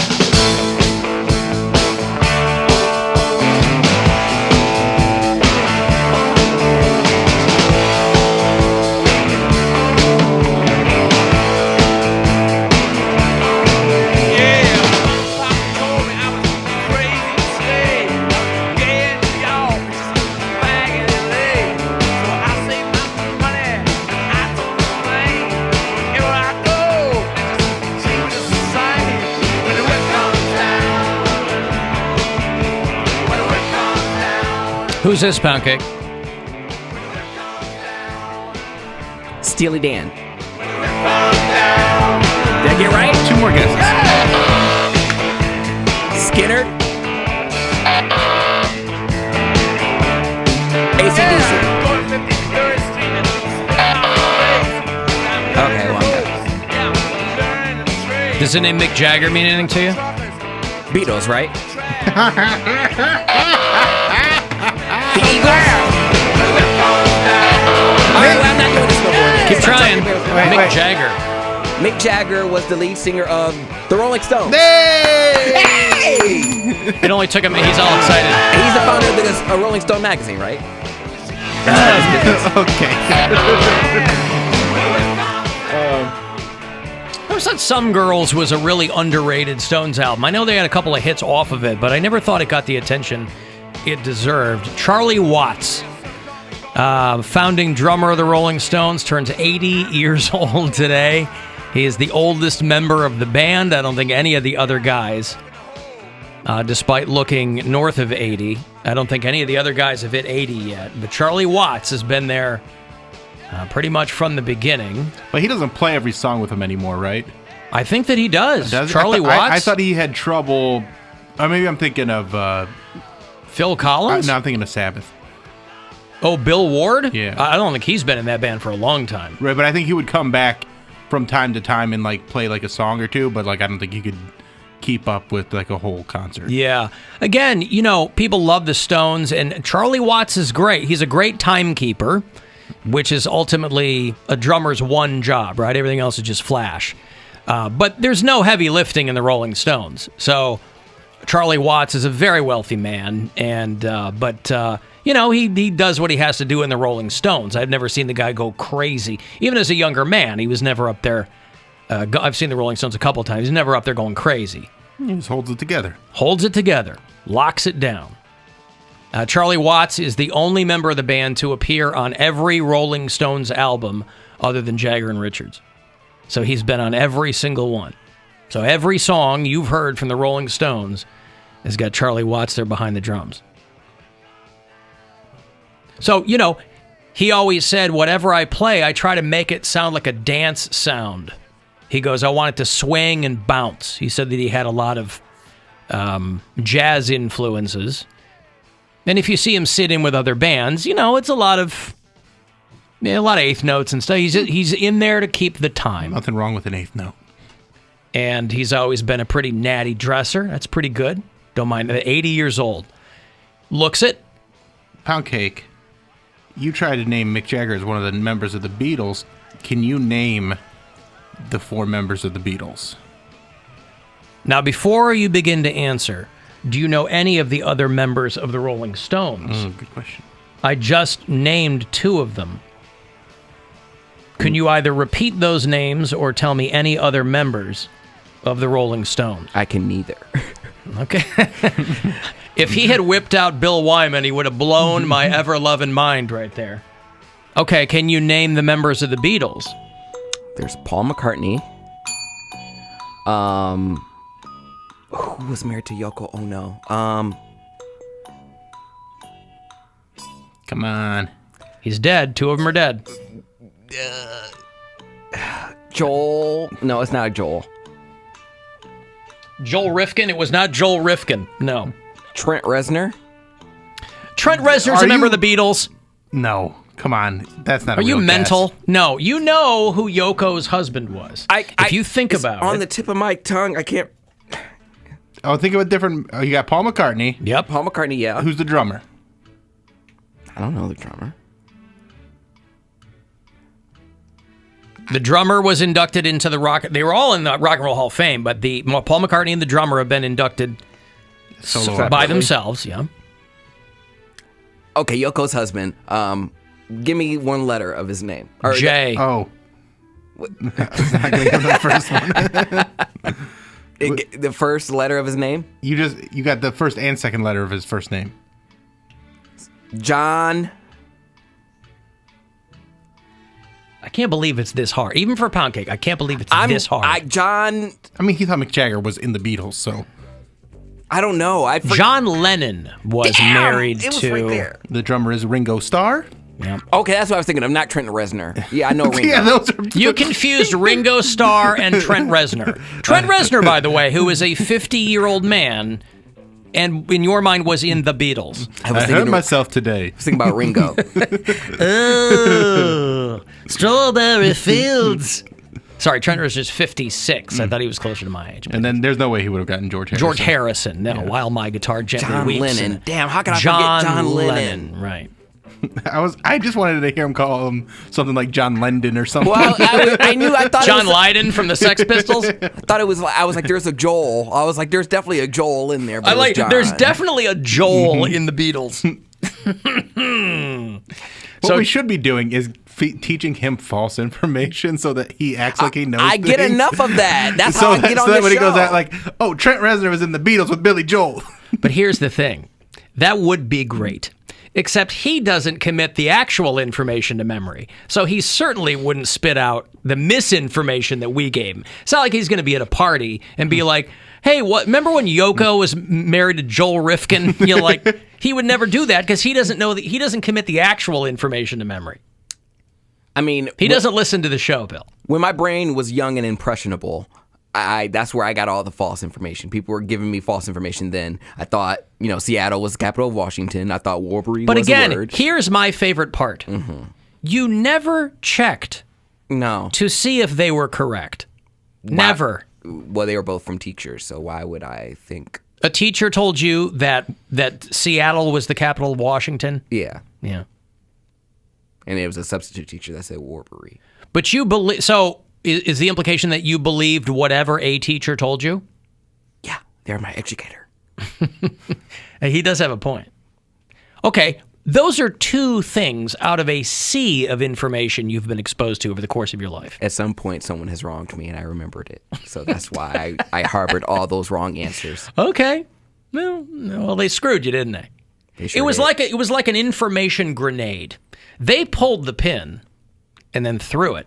Well, and it took 10 or 15 years to blow up in your face. Well, yeah, technically the world has wronged me because I've been using those words for a very long time. No, the world has not wronged you. You never double-checked anything. But no one ever corrected me.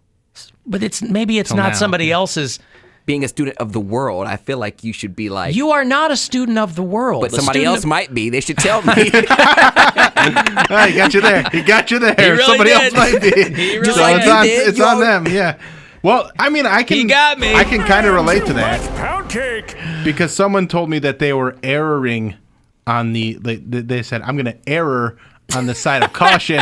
Who said that? Someone messaged me and said recently? That. Yeah, like over the weekend. Error on the side of caution. Yeah, not error, but error on the side of caution. And I was like, should I? Yeah, I'm just going to let it go.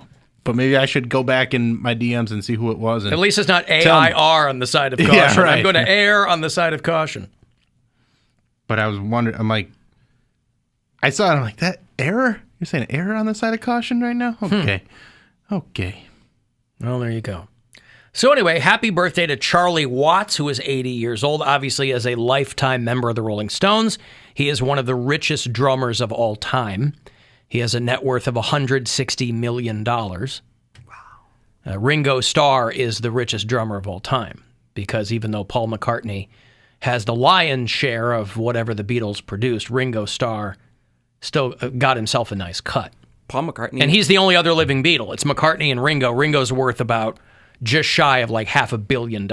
So Dave Grohl, Phil Collins, Don Henley, and Lars Ulrich are among the richest drummers of all time.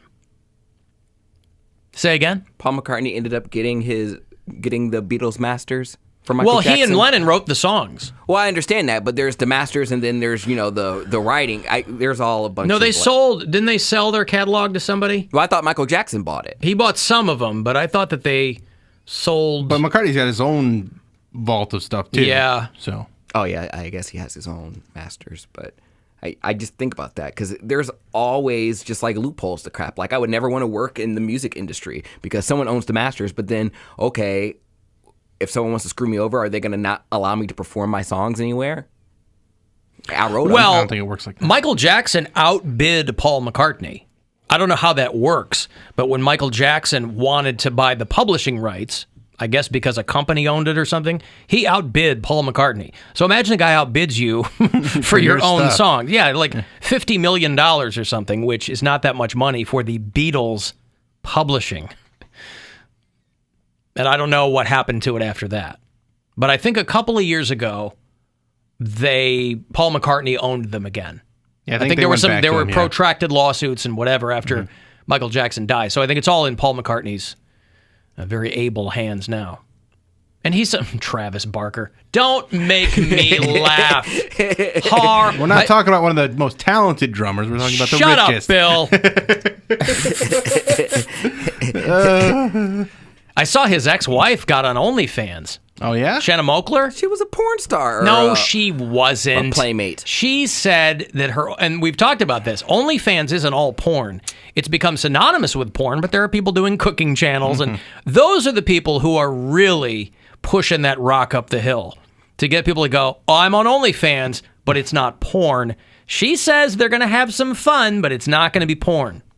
Playboy is not pornography. Yes, it is. It is not. It is. Naked women is not porn. If they're not naked and like posing by a rose bush, they're naked and they got their legs spread in front of a rose bush. That's still not porn. Okay. And they don't do a lot of leg spreading on. No. You don't get a leg spread in a Playboy. You might get like It's a little tasteful nudes. You might get a doggy position or something. But Yeah. it was all airbrushed and you know. You're not seeing, like, you might see bush, but you weren't really seeing, like, curtains. Jesus. Well, I'm just. It reminds me, I was reading about how they've hacked the meat industry. Yeah, I saw that too. Meat hackers. Who had meat hackers on their 2021 bingo card? Vegans are all having the last laugh. So yeah, Shanna Mokler's been in the news for a little while because a couple of weeks ago she said that her marriage to Travis Barker ended because he had an affair with Kim Kardashian. And now she's going to be on OnlyFans. I think she still looks great. Yeah, she's like mid-40s, I think, or something. Is that weird that Kim Kardashian had an affair with Travis Barker, and now Travis Barker is dating Kourtney Kardashian? I think that's how the whole story bubbled to the surface. They were like, that's got to be... I mean, I would think just being one of those Kardashian girls would be strange in that... They all date the same type of men. Well, no. Each one of you, because they're all kind of in the same lane... that it would be weird for millions of girls trying to look like you, having plastic surgery and spending money on you because they're all trying to look like you. That's like a whole look, has been for a while. They ushered in the whole big ass era. Nobody cared about big asses until, That's not true. Huh?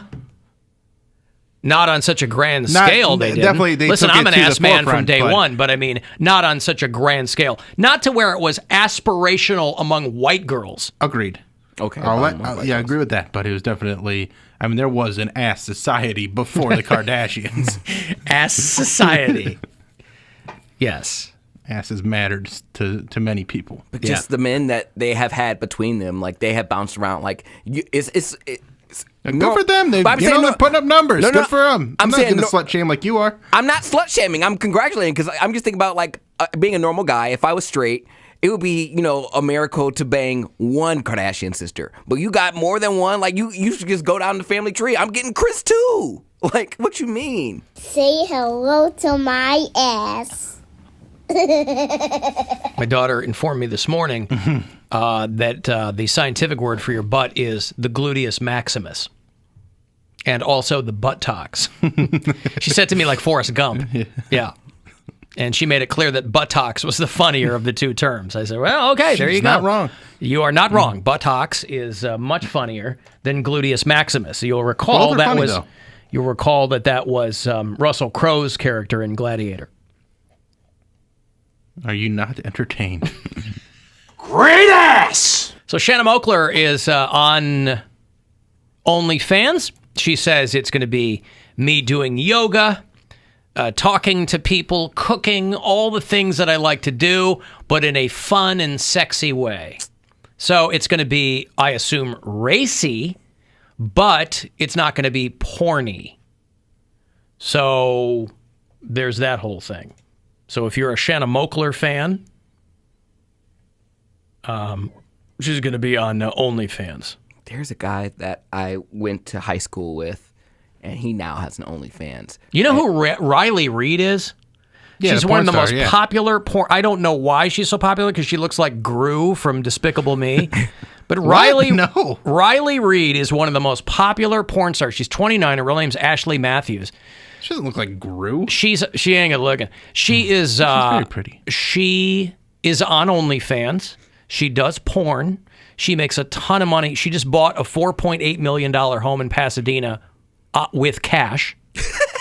She's like, here you go. God bless her. I mean, she's been doing porn for a while. I know too. she has. Oh yeah, Riley Reid is like the classic. I was molested and then got into porn. You know, that's not always the case. Some girls just want to get paid for having sex, but she's more of like the stereotypical porn star.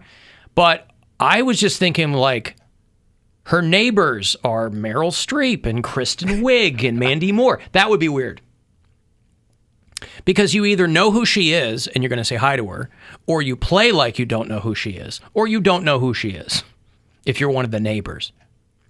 So she's out there in Pasadena, drops almost $5 million, like, on the table, because I think she makes like $1 million a month on OnlyFans. Wow. Which, again, I don't understand if all of your past work is out there for free. Is it because you're paying live to do things? It's just people, I don't know, they want to... It looks... You can get personalized stuff and, you know... You can send requests. And I don't think she charges a lot either. Okay. Well, listen, again, for people who... If you get personalized things like that I just do not understand anyone paying for pornography. Well, I like the... But she's making money... She's making money hand over fisting. Hi-oh! The allure of OnlyFans is like... I only... subscribe to people that like I know, like I've met in real life. Like I find well, that's no fun. What do you mean? Only people that you've met? You know they don't mean OnlyFans literally. I understand that, but I just think it's cool. I know someone that just quit their day job like a month ago because they've been killing it so good hard for them. on OnlyFans. Guy or girl? Girl. Well, of course, girl. That would be the best day of your life when you go, I'm quitting my job because I make so much money on OnlyFans. And they have, like, it's out of necessity because they're like, I have to keep up with the demand that I have on here. Yeah. Yeah, I just find it cool that, like, these guys, I'm like, had I known what you were working with, I would have carried your books in school. Like, I just think of them differently. And I'm like, wow. Like, I didn't know that you were like this. You were cool enough to, and be so confident to just put it all out there. You're like, I don't care. You paying. I'm like, okay. I give you my little $10 a month. I spend more than that on a Uber Eats meal. Why not? But Uber Teats. Let's call it that.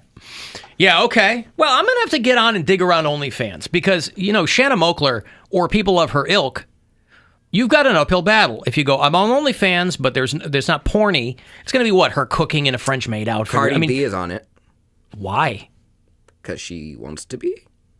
But she's not, like, inserting things. She said there's going to be no vagina or anything right. like that. No vagina. There might be, you know what I mean? There might be boobs. If you're her, you've got to say that. But, well, okay. So what? It's for people that are like, maybe I want to show these, but I can't on Instagram? I think you can show them on Twitter. I think these stars get paid, besides their subscriptions, I think they're paid to increase the platform because they're trying to get out of the realm of just doing porn. So I think somebody at OnlyFans connected with these people like, hey, listen, we'll give you, such and such money a month. Just go on there, make your presence known, and then, your followers will come over there and see what you're working with.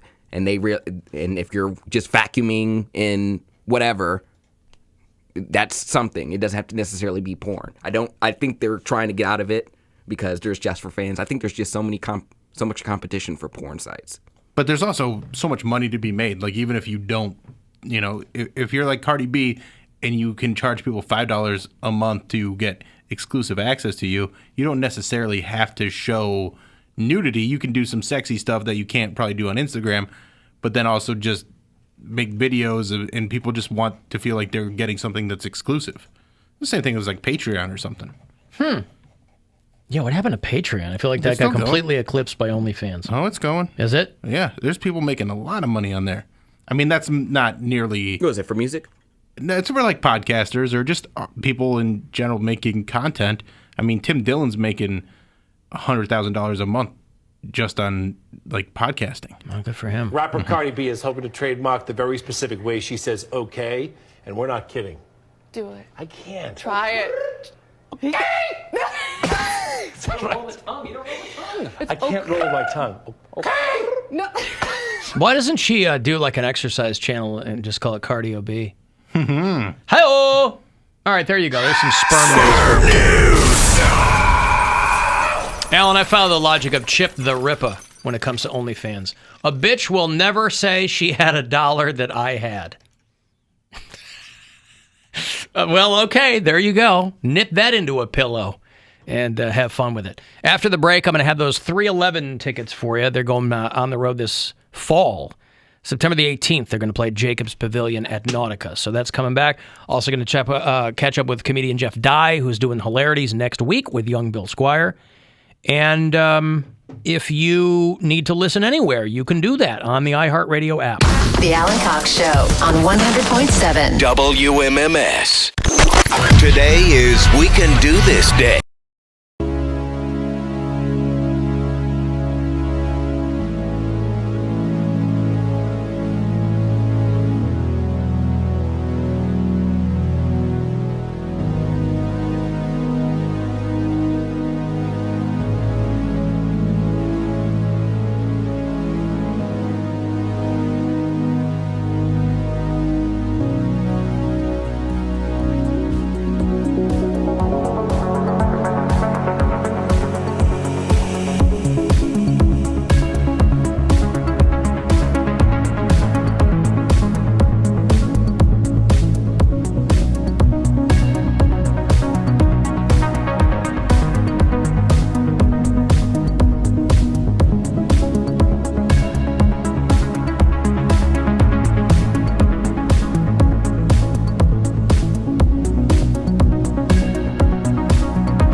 On the road doing their Live from the Ride tour with a couple of special guests. It's going to stop at Jacobs Pavilion at Nautica on Saturday, September the 18th. So if you dig 311, livenation.com has got whatever further info you need. This pair of tickets for you, be caller 10, and they're yours. Good luck. 2 for 311. Never a bad show with those guys. 216-578-1007 or 800-348-1007. The radio program determined to shave Cleveland's ass. No, save Cleveland's ass. Oh, that makes a lot more sense. The Alan Cox Show on 100.7 WMMS. Cleveland.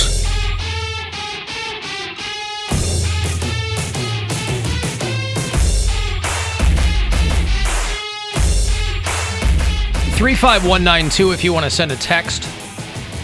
AlanCoxShow.com. You can watch live there. And listen wherever you are on the iHeartRadio app. If you do it from outside Ohio, tell me where, and we'll make sure that you are on our map of bureau chiefs. Zach listens in New Orleans. Andy is in Bozeman, Montana. Jason is in Glendale, California. Wally is in Albuquerque. And Mark is a new bureau chief in Bailey, Colorado. So thanks one and all. Next week at Hilarities, Jeff Dye is going to be back in town with young Bill Squire as your host. We're looking at the 11th, 12th, and 13th of this month at Hilarities. And Jeff, you might, I don't know if you would be pleased at the extent to which we were objectifying you when I brought you up at the top of the show today. We were talking about what a handsome lad you are. Hey, that would never make me upset. I'm very flattered to hear that. Why would that bother anybody? Well, because it's like we would be less there'd be less latitude for us to do that to a female comic, right? Like when Nikki Glazer's in here, I can objectify her as much as I want, and she won't get upset. You never know. That's right? where we started the whole approachable hot thing. That's right. She took the wrong way. Well, there you go. We had to reel that back. I want to hear about that. What happened with Nikki? I just said she's hot, like approachable hot, like yeah, and that didn't come off the right way. Like I was saying, like she didn't, and I meant it more as like she seems like someone you can actually talk to. Like she's not gonna be standoffish, but she took it as like, oh, I'm like not as hot as like a super hot girl, and I'm like, that's not what I meant. And we haven't talked since. It ended up, well, I've talked to her. I have talked to her. Yeah, I was going to say, it ended up in an extensive text conversation after that interview, but Jeff Dye is very on brand for Nikki. Right, mm-hmm. Yeah. It's been a long time since you've been in here, so to some degree, we'll start from scratch. Okay. How have you been over the last year? How long have you been back out? How are you feeling? We've discussed with other people about how not only does a comic shake the rust off, the audience has to relearn how to be an audience. I mean, now this isn't a popular thing to say, but I've been going out pretty much every weekend of the pandemic. I just find places where they'll let me do stand-up. I was one of the first comics out working every weekend. I just play Florida, Texas, Wisconsin. I play all these places. And then I was like, when the liberal places open up, I'll play those clubs. I want to make everybody laugh, but I had to just do all the conservative ones during the pandemic. Was it Chad Daniel, Bill, that was doing the same thing? Somebody else we talked to was like, I've been going out the whole time, but I would go to go to Helena, Montana or whatever. Chad Daniels did like a few dates, but he didn't do a lot. But we just talked to somebody who was doing the same thing. They were like, probably Brad Williams. Nah, it wasn't him. I mean, I'm sure he's one of those guys doing that, but that wasn't who I talked to. But it doesn't really matter. So, but over the course of that year, was there a sense that the walls were closing in, or were you kind of like, I'm just doing my thing, and I'm going to do it as long as until I can't do it anymore? Yeah, I mean, one thing I think the confusing parts about me saying that, because I've said that the whole time, like I just work. I want to do comedy. I want to do what we do. You know what I mean, Bill? Yeah. And so I was when I would say that, it sounded like I didn't care. They're like, oh, this guy's an idiot. He's just going out and doing things selfishly. It's like, no, there's a happy medium. You can still go out and wear the mask and distance and not do meet and greets and just do it's not all or nothing, Like I was still doing everything, but just being cautious about it. And I thought it's funny that a lot of comics, Nikki Glazer, made fun of me. It made fun of me for going out and headlining, and then like a month later they were doing it. And it's like, well, I just chose to do it a little sooner than you, ding dong. It's also weird, too, because it really, man, the whole thing, it ended up, unfortunately, kind of pitting people who would otherwise be completely in solidarity. It ended up pitting people against each other. Like, you think of, obviously, comedians aren't a monolith. They don't all think the same. They don't have the same opinions. They don't have the same sense of humor. But there is a solidarity there because everybody at the core of it is doing the same work. They're getting up in front of people. They're working material. They're doing the thing. And to have people kind of give a guy like you a hard time for doing what they want to do, it's a weird development. It's a weird situation to be in. Yeah, people want to laugh. They wanted to come to the shows. If people are going to come to the shows, then I'll go and perform for them. If the people didn't come out, I wouldn't show up. So it's fine. I've had a really lot of fun, and it's been more exciting to watch things open up slowly. It definitely makes right now much more exciting that we're getting to perform more indoors and perform for bigger crowds, and so it makes that more exciting. Jeff Dye is doing Hilarities next weekend with Bill Squire. So it's Friday, Saturday, Sunday. You can go to hilarities.com. You can go to jeffdye.com, D-Y-E, to see what he's up to. Jeff, I know, Bill, you know this. Jeff did a show years ago called Better Late Than Never. And it was him, it was Terry Bradshaw. Who else? Shatner, Winkler. And George Foreman. And Shatner and Winkler are like two of my favorite people. William Shatner just turned friggin' 90 and wears it pretty well.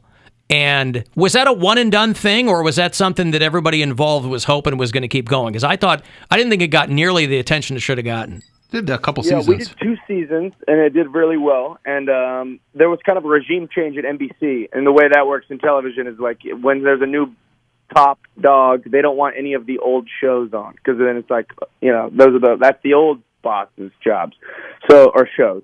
So then they make their own shows because they want to kind of create their own legacy, and that's what happened with that. There was talks about us going back out, but then the pandemic hit, and these guys are old, and travel was, right. Between travel and age, it's a pandemic. It was not going to work. Wow. It was fun though. It was a good show. I'm actually with Terry right now. We're doing a celebrity softball game tomorrow in Nashville. Are you really? So I just got to Nashville. We're about to have a whiskey. Bill, you know this. Terry Bradshaw, of course, from the legendary and amazing Pittsburgh Steelers, one of the greatest football teams ever to take the gridiron. You know this. I would love to turn your mic off right now. The Pittsburgh Steelers. Who could forget the mighty Terry Bradshaw? So anyway, Jeff, how's your dog? He's dead. The dog's gone. I just travel too much. Oh, no. Keep him, You're supposed to leave a bowl of food and water while you're on the road. No, he's fine. We'll talk about that. I'm trying to do this new thing where I don't talk about anything in my personal life, even as much as my dog. Because people have just gotten crazy on Instagram. I don't know if you've noticed, Bill, like a difference in my Instagram. I post jokes, and that's it. Because people are just so invasive. Like I'll write. I used to video me riding scooters around Sherman Oaks, where I live, and people were like, "Where's your helmet? Why aren't you wearing a helmet? Are those street legal?" And then I post "Hey, I just met so and so at the airport," and they're like, "Where's your mask? Why aren't you wearing a mask?" And then, "Where's your dog? What's going on?" It's like everyone's lost permission to my private life on Instagram. That's understandable, and I kind of understand that because. I don't get that much engagement, so I don't have to worry about anything like that. But when you have 100,000 followers and people are just nitpicking every aspect of your life, that's got to be incredibly tedious. So I think I can understand just going like, hey, I'm a comedian, you're getting jokes, you're not getting anything else from me, and that makes a ton of sense. But you know. And I have friends who I love. Like if me and you were sitting down, I'd tell you anything because I love you. But I will sell it to the paparazzi. Top dollar. Yeah. Well, I don't like, having to explain to a bunch of strangers, where my dog is out. And people ask every day, like, why don't you post photos of your dog? Is he okay? Is he okay? I was like, I just ignore those messages, but they still get in my craw. I'm like, ugh, I'm not doing this. Well, it's because you had who you dating? Who you seeing? Who are you having sex with? It's like, don't worry about it. I do want to know all those things, so I'm excited to hang out with you next week. Who are you having sex with? Amazing. Nikki Glazer. You got a pretty good CV. Yeah. No, I like to have sex with people that are more than approachably hot. You've got to get to Jeff Dye level. First, he's very tall, right? You got to get to a certain physical level, and then you have to get to a mental level. You have to get to a superficial level. It's a whole thing. I'm fine if you're approachably hot, used to be hot, agreeably hot, whatever it is. Possibly, or just hot. If you're just sweaty, I'll probably still do it. Possibly future hot. Metaphorically hot. Yeah, metaphorically. Imaginarily hot. Yeah, it can all work. Jeff Dye is going to be doing Hilarities next weekend. It's going to be Friday, Saturday, Sunday. Go to hilarities.com. Bill Squire is your host. You can go to jeffdye.com, DYE. The latest album is called Dumb is Gooder. It's very funny. It's wherever you get your music and your comedy and whatever. And we're moving, Jeff. You probably won't recall where we are, but we're moving into new digs this fall, right downtown. So if you come through in the fall or after that, you can walk right around the corner and come in and do the show. Nice. That's going to be great. Yeah. When do you guys move? That's going to be October 1st. All right, so next time around. Next time around, that's right. But it's right around the corner from the club, so when we're hanging out after the shows, I'll show you where it's going to be, because it's like so close to like the club and the hotel and stuff like that, and it's going to be very, very cool, like state-of-the-art studio, so it'll be nice. See, all these people said radio was dead. And look, you guys are upgrading. Look at this. Those people didn't know what they were talking about. Yeah, what a treat. What a treat. Listen, I appreciate your time, brother. Have fun with Terry Bradshaw. Tell him we said hello, and we'll see you next time. Absolutely. Excited to be in Cleveland. See you soon, Bill. All right. See you then. There you go, pal. There's Jeff Dye. He is doing Hilarities next weekend with Bill Squire. Friday, Saturday, Sunday. That's the 11th, 12th, and 13th of this month. And you're going to find out who he's having sex with. You're going to find out. I'm going to find out those things. I don't know if you'll find out at the show. All right. Yeah, it's funny. He was joking, but he's like, oh, everybody thinks radio is dead. I was reading a thing this morning, and we've joked about that too. You know, being in this business, I've been doing it 30 years, obviously, and it's constantly changing, and there's always different kinds of competition. And then I'll read an article in Forbes magazine, and I'll feel instantly better about everything. Because they were writing an article on how, with more people going back to work, it changes people's listening habits. Mm-hmm. And they're like, the most popular source of entertainment in people's cars remains radio at 87%. So it's not even close. So like when people will hit me up, they'll be like, oh, I listen to whatever. I'm like, okay, that's cool. Yeah. But I'm not worried about that at all. 87% for radio, and honestly, followed by satellite radio, 6%. And it's probably higher in Cleveland. It's not even close. That's right. a national average. Yes. Not even close. So yeah, there are more things to worry about and contend with. The tent has gotten a lot bigger. But that's why, if you go to alancoxshow.com, there's the Bill Squire Show. There's the Poundcake podcast. Now, sure, podcasts in people's cars account for 5%, but you can proudly be in the 5%. We'll happily take the 87% of people in their cars. But people can listen anywhere they want. Yeah. Get this show on your smart device. It doesn't matter. Get it on YouTube. If you can't get this show on your device, it means your device is dumb. It means it's not smart enough. Got an approachably dumb device. Mm-hmm. That's right. Wait, what was that text message conversation with Nikki Glaser about? Oh, it was a while ago, but like every so often, I'll hit her up and we'll chat for a bit. But I mean, it was awkward because I think that was the first time she was on the show. Yeah, and that was a while ago. Yeah, that was. I mean, I think I was still married at the time. You were. Yeah. Yeah. And I was just trying to be nice. But it was funny. Yeah. I was, again, you never know. And she took it the wrong way? Yes, there's this assumption that like comics are going to laugh if you're making a joke. But I didn't even mean it in like as a joke. I meant it like I was like, you're a beautiful person. And again, like the approachable part is more the personality part of her. That's what I was saying, is because she's so open about stuff and so funny that so whatever. Now I'm in my head about it. I like people coming on and having a good time. Mm-hmm. You know, I'm not a gotcha guy. I just like people having fun when they're here or on the show. But there is something about an interview that goes south that is, chef's kiss. I mean, you're trying to get it back. It's like you're a kamikaze pilot, and you're trying to pull up before you hit the water, but there's just no way out of it. And if it's in person, if somebody's having a bad time on the phone, they can hang up. They're in person. Gotta stick it out. And it goes, well, yeah. Sometimes they do. Sometimes they don't. Sometimes they don't. There's people. You guys have had people storm out of interviews here? Not here. No. I mean, listen, it was like my first month on WMMS when Kim Kardashian hung up on me. Oh, yeah. And that was an honest mistake. I didn't realize her dog had died that day. And I asked her how her dog was. And she thought I was trolling her or mocking her, and she hung up.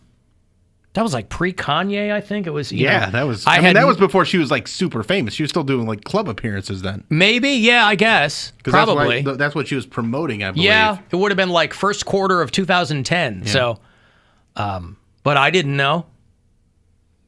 Oh, well. You live and you learn. You live and you learn. Well, and you learn. That dog didn't. The dog died. Hey, Rube Star. Whoa. Alan, I wanted to give you an update on what I'm drinking. Right now or in general? Well, in the past few days. It's my new drink of choice. Yep. I think I've been on it for about a week. I feel great. Yep. It's heavy water. I didn't get it. I didn't get any of that. You cut out. You're what? Heavy water. Heavy water. All right. I'll bite. Yes. Hydrogen-rich water. I made my own hydrogen generator. I'm making hydrogen water. Wow. Amazing. So what is that, like H4O2 or what is it? Well, it's D2HO. It's actually, yeah. What do they call that? Nutrient, I can't think of it. I mean, do you have to chew it? How heavy is it? I drink it. You drink it, okay. And what is this? What does this hydrogenated water do for you? Supercharged.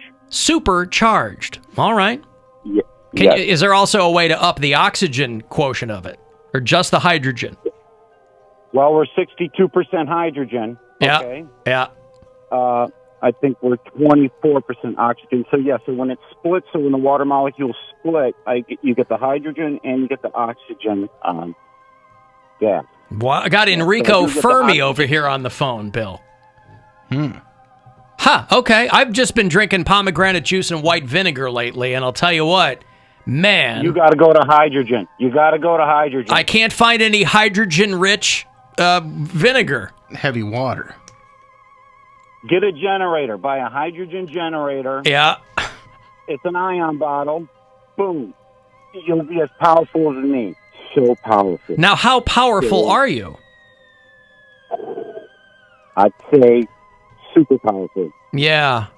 So, like, is your brain just oscillating all the time, or how do you feel? It really cleared up. My lungs cleared up. Yeah. My teeth, the acidity in my teeth, not a problem anymore. Mouth gorgeous. Okay. Getting stronger every day. So you just have one of those. You just have one of those echo machines. Is that what it is? Am I echoing? No. One of those echo hydrogen water machines. Is that what you're talking about? There's probably a lot of different brands. Okay. I made my own. It's super easy. Oh, you made your own. Yeah, he's splitting hydrogen atoms in his house. Super easy. All you need, the bottle, all right. Water. Yep. Electrodes, car battery, bam, you got it. Okay. Wow. All right. And this was done through trial and error, or you had a schematic from someone who had done it successfully? Hours of YouTube videos. Wow. Depending on what channel you're on, that could be one.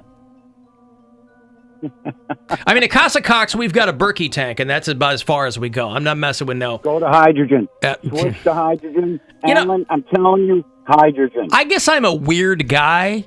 I trust in nature. And I feel that the balance of hydrogen to oxygen just in water as it exists probably exists that way for a reason, and I'm fine with that. Imagine 1 glass of water is equal to 10 glasses of water. It's meddling in nature that got us into all the problems that we have right now, Rube Star. So I'm not gonna be party to that, but I'm happy that you're feeling good. So powerful. All right. Well, listen. Godspeed, you Black Emperor.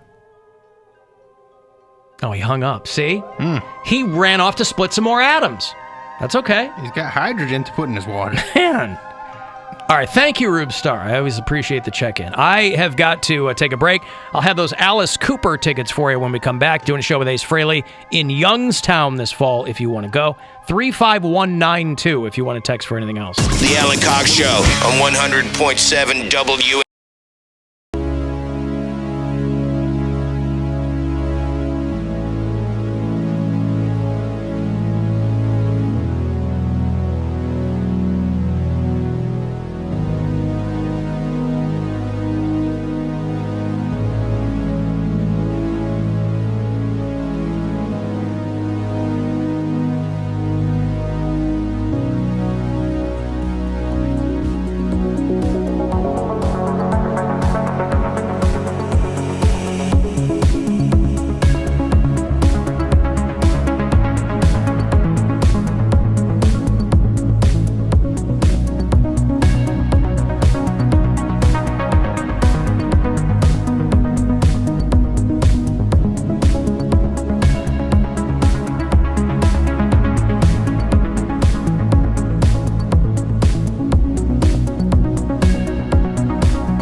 to go see Alice Cooper and Ace Frehley. They are on the road this fall. They're playing Youngstown. The long-awaited return of Alice Cooper. I think he's got a new album out, too. He did pretty well right out of the box.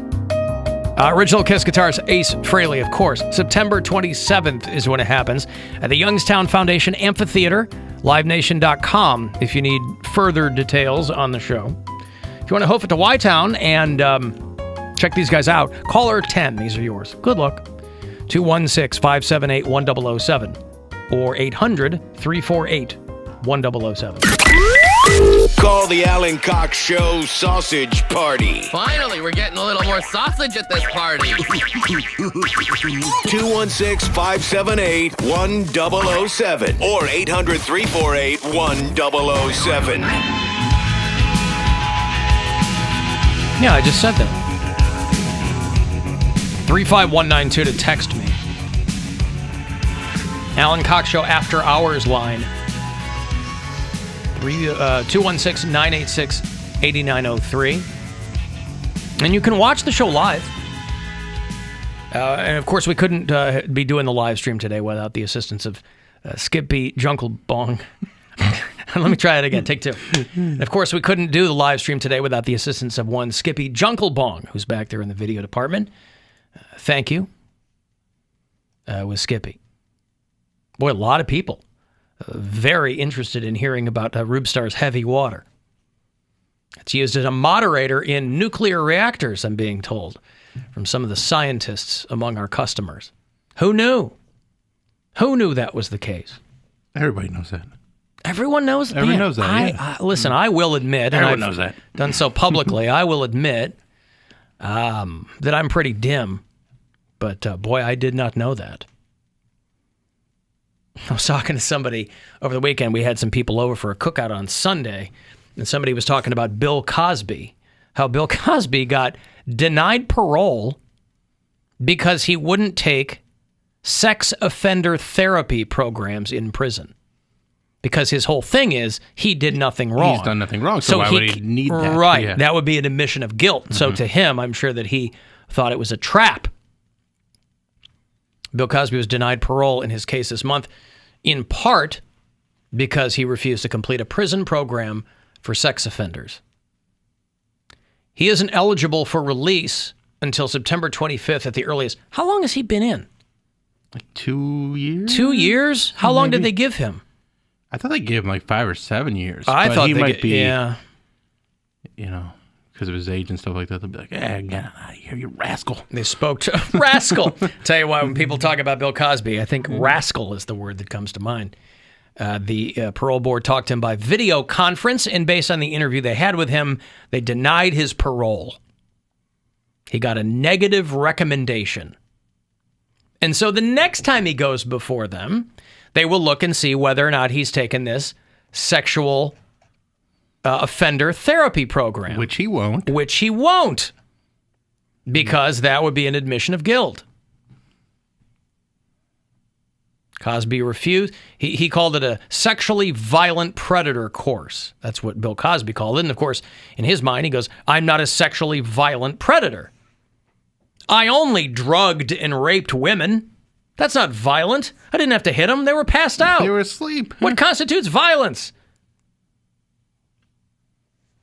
So, listen, say what you want about Bill Cosby. A lot of people in his situation. Oh, yeah, they'd take the course. But before that, before it even goes to trial, they'll go to the sex addict defense, right?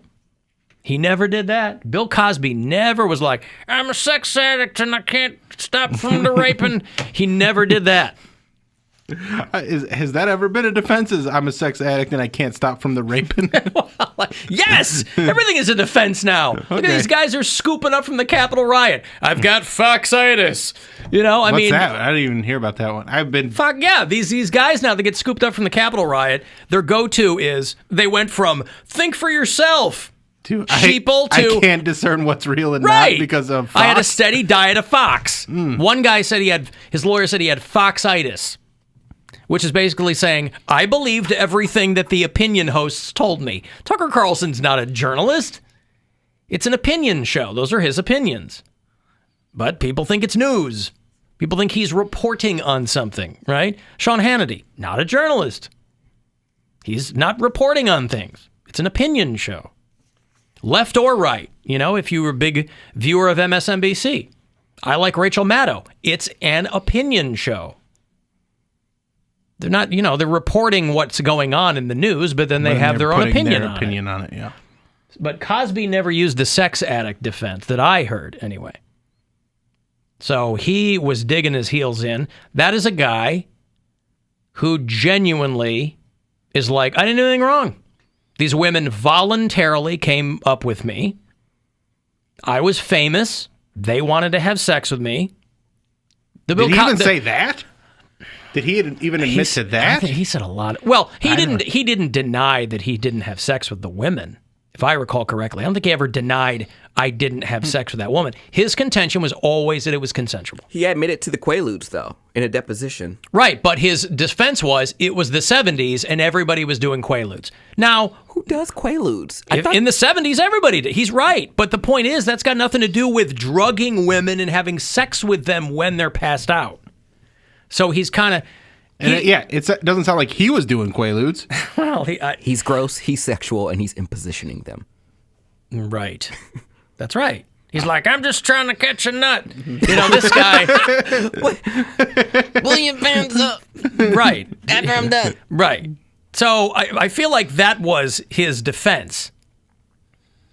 Players are going to play. But so, I don't know. But he never went for... Now, again... Sexual addiction isn't even recognized anymore as a mental health disorder. So legally, people who are trying to use that's not even like a thing anymore. For a long time, they were trying to make sex addiction. When was it a thing? For a little while, it was in like the DSM, that big book of mental health disorders, But they don't even have sexual addiction in there anymore. Because they're like, people were trying to make it analogous to any other drug because it affects your brain a certain way. They're like, yeah, but sex addiction, there are no withdrawal symptoms. There's no physical need for sex. What they determined is they were like, look, sex addiction basically comes from people that are either really religious or, so it just comes from people who are who have their own moral judgments about things related to sex. So people who claim to be sex addicts, it's just they're not having more sex than normal people. It's just they come from a really conservative backgrounds and they feel more guilt attached to it. So they go, I'm a sex addict and I need to. So for a little while, they were looking at it like, well, maybe this is a thing. And then they're like, no, it's not like drugs. Porn addiction, sex addiction, it's not a drug. It's compulsory activity. That's right. Yeah. It's compulsive behavior, but it's not a mental health disorder. But say what you want about Bill Cosby. He never went to, that I ever heard, he dug his heels in. It's like Jerry Sandusky. Every time this guy comes up in the news, it's because he's trying to, that's another guy who. I thought he died. Jerry Sandusky's alive, isn't he? I don't even know. I guess Joe Paterno's died. Yeah. The coach is the guy who died. Okay. Joe Paterno died. Jerry Sandusky is still alive. He's 77 and he's doing his time. How long does he have? 30 to 60 years. Really? He got that long? They gave him decades. Yeah. For decades of crimes? They're putting it, they just sentenced the ex-president of the school. I'm sure he hoped he was getting out, but they held the ex-president of Penn State culpable for knowing about the Jerry Sandusky thing and not doing anything about it. So the guy that used to run the whole university has to go to jail in a month. For how long? 2 months. Man. And then house arrest. Well, he wasn't diddling the kids like Sandusky, but he was culpable for being, like an accessory, I guess, is how they legally looked at it. And if you've got the resources, you go, 2 months, I'm going to be segregated from the rest of everybody else. I just don't know at what point do they say... But you're still a felon. No, yeah, you're still a felon, but I just don't know with these guys. I'm trying to, I don't want to put myself in their shoes, but I don't understand how you could be in their position. Someone comes up to you like, hey, there's this coach, and he might be molesting the kids, and you're just like, but is he winning football games? Because there are tens of millions of dollars on the line. Money always wins. Wow. You've got donors who don't want to hear about it. Mm-hmm. They don't want a black mark on the record of the school. So you just turn the other cheek? Well, you're dancing with the devil when you do that because it's gonna come out. It might come out in a year. It might come out in 20 years. A Larry Nassar thing at MSU. It's gonna come out. And so you're just kicking that can down the road. You just I don't want to be the one to break it. Let the next principal do it. Right, but it happened on your watch. This guy hasn't been the president for a while. I think they booted him in the aftermath of the whole Sandusky thing, but now he's going to jail because they were still litigating it. But the thing is, how do they know that he was the first president to know about it? How do you know the one before him? Like, if this has been going on for that long. I think I don't know about that. I think they just look at the guy who happened to be running things when the story broke. Jerry Sandusky's coach was with the Browns organization a while back. And so he had to deal with that whole thing. I wonder what that conversation was like. He's like, I have to tell you something. They're like, is it bad? Yeah. Don't tell me it. Like, just turn around and walk out. But there was the one guy who did that. Yeah. Like the guy who was basically the witness for the prosecution. You know, he was like, yeah, I heard, the old Bob Costas thing, right? He's like, I told them, I reported it to somebody, and they didn't want to hear about it. Slapping sounds. Costas getting ready to drop a new show on HBO. He's going back on TV. What's that show going to be? It's called Costas something. But, boy, you want to talk about... What has this cost us? Yeah, Bob Costas, this guy, because he's not doing the Olympics anymore. He's like, screw that. They're trying to people are saying you should cancel the Tokyo Olympics because they're already going to be doing it in front of no audiences. But Costas is not. Remember he got pink eye years ago at the Olympics? He's covering the Olympics. He got pink eye. Was that in Russia? Sochi, I think, yeah. Okay. So Bob Costas, he's had work done on his face, he had like facelift or whatever, but he's still coloring his hair. So he's it's working for him. He still looks relatively youthful. But, yeah, he's starting up some new show. He used to have Real Sports, I think. Back on the Record with Bob Costas is what it's called. It's going to be his third show for HBO. My thing is, if you're going to color your hair, you also got to do your chops. What's with the gray temples when the rest of your hair is dark brown? I think some people like that. They like that look of, because it looks like they're graying. Yeah, it's like, I am not the young man that I used to be, but I don't want to be completely gray. You don't want the Marv Albert? Yeah. Okay. I understand that. But everybody knows you're coloring your hair, so just lean into it. Yeah, some people like that. I kind of naturally have that. Like the sides of my head are much grayer than the top, and then I have like a shock of... But you're not coloring your hair. I'm not coloring my hair. Right. But some people, they want to recreate that.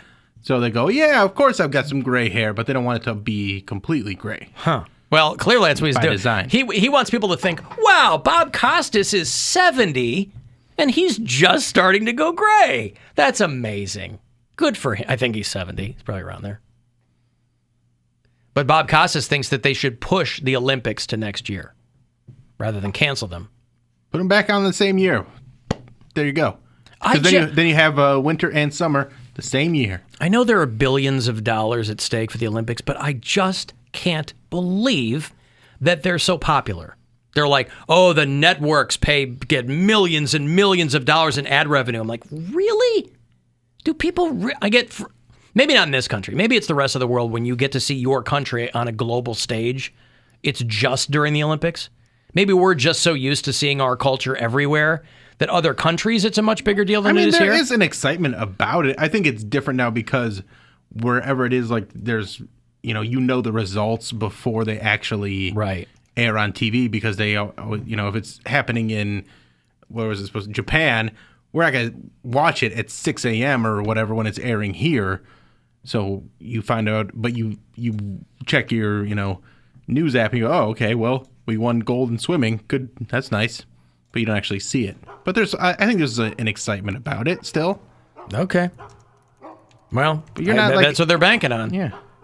I don't know if there will be this year, but I think it's still pretty exciting. It's the only time I care about things like swimming or cycling or track and field. Huh. I saw that Canada, by the way, speaking of the Olympics, Canada knocked Cuba out of Olympic baseball. It's the first time ever that Cuba will not be in the Olympics for baseball. That's crazy. And they got knocked out by Canada. Yeah. Yeah. Swinging hockey sticks up there and knocking Cuba out. Yeah. Orlando Hernandez was a Cuban Olympic player. Jose Contreras played. Is all these guys. You might not know this. There's a lot of ball players from Cuba. Why? Cuba. It's just one of those places that are aggressively scouted. And there's Latin American countries and the Dominican kids are Republic playing since they're little and they're very good. And so a lot of times, though, I mean, I don't know if it's still this way, but they would have to defect from Cuba just to come here and play. Yes. Like they had to basically give up everything they knew and never be able to go back to Cuba just to come here and play professional baseball. At the ball game on Monday, Jose Abreu from my Chicago White Sox. I was like, woohoo, Jose! He's Cuban. And people were giving me the skunk eye every time I would cheer for the White Sox. What? Nothing. People just, them and their sports. Well, no, I get it. It was an Indians home game. But when the White Sox are in town, it's a win-win for me. Like, I'm not angry if the Indians win. It's my daughter's home team now. But the White Sox are still my team. And so, yeah, I'm going to go, woohoo! But I also cheer for the Indians. Now, are you prepared to explain to Nora next year or whenever they actually change the name of the Indians, that whole situation? Is that going to be difficult to you? No, because she doesn't know it's her team. She doesn't know. But it's just one of those things that it's like, oh, my childhood has been ruined, and I'm still in my childhood. I was cheering for the Indians, and now they're the Guardians. Yeah. They're spiders. She's going to be like, I only started remembering things at all 18 months ago. This has ruined my childhood. Isn't that amazing? I hope you think so. Yeah. No, we got her a little floral Indians cap. That's cute. At the team shop. That was the one she liked. And so we got her that. I wasn't going to make her wear a White Sox cap. She doesn't know from the White Sox. How about the Cleveland Flowers? Maybe that's the new name. Yeah. Get those 5-year-old girls really interested in baseball. The Cleveland Flowers. Speaking of like the most adorable stuff, congratulations to Mark Nolan, who got engaged this weekend to his lovely fiancée, Dana. Dana, that's right. And he posted a video today on his Instagram of him asking her, and it's very, very sweet. Oh, yeah, he's an instant stepdad. Yeah. Man, Mark Nolan's birthday was yesterday, so happy birthday to him as well. He's a mensch. Say what? I just want there to be like older, good-looking bachelors that are just like, you know what, marriage just isn't for me. Like, you know, I'm just gonna play the field. Mark Nolan was one of those guys. No. Well, he went through it before. I think just he was a guy, and we've talked about this. I mean, you know, I think he was a guy, he was like, yeah, it didn't work out for me before, and we went our separate ways, and, you know, it's fine. But, you know, he's got an amazing story with this girl, by the way. Oh, it's great. And he's told it publicly. He had Gwen and I in on his show down there at Magic when Dana was in a couple of months ago. I don't know if it was for Valentine's Day or what it was, but and he's told the story publicly about he forgot that he dated her. So it was like what, 8 or 9 years apart? Yes, yeah. And he forgot that he dated her, and so when he started dating her again, he referred to like their first date or something. She's like, "You don't remember going out with me, do you?" So it all worked out. You got proposed to me again? Now they're engaged. No, I didn't get that far. No, I'm just saying that would be funny if he had a whole full-on relationship and proposed. She was like, "You don't remember proposing to me the first time?" And I said no. No.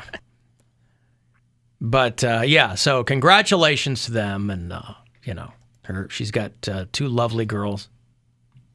Yes, and the video is adorable, and it's funny seeing a guy who's so good at what he does. Yeah. He's a little nervous when he's asking her, and it's adorable to see him have those butterflies. It's at the Nolan Nation on Instagram. Did you ever tell the story of how you proposed, Bill? Yeah, I was laying in bed, and I said, "Hey, you want to get married, lady?" Something like that. Okay. I didn't do like the whole thing. I'm not a traditional person. Okay. That's why I asked you and not Alan, because I know the first time he did it, and then the second time you did it.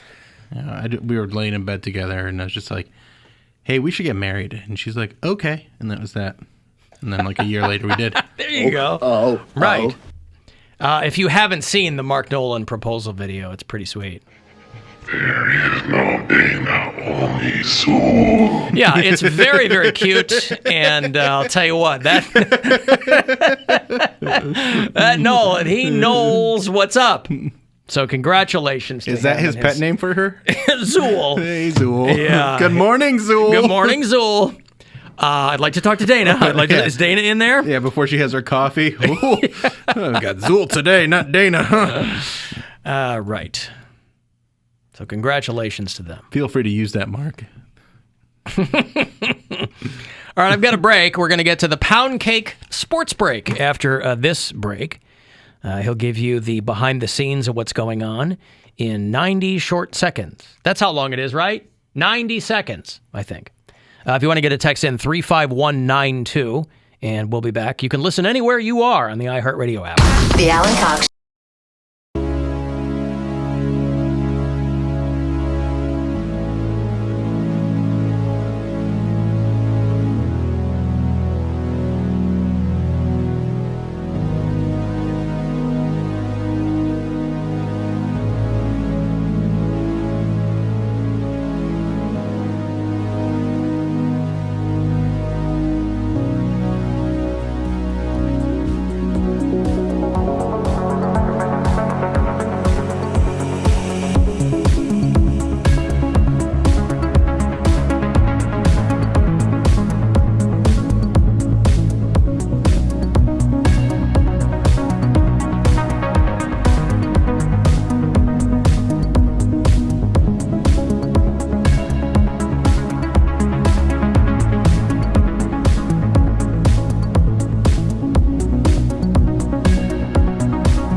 finally answered. All right, I don't like much about you. The Alan Cox Show. On 100.7 WMMS.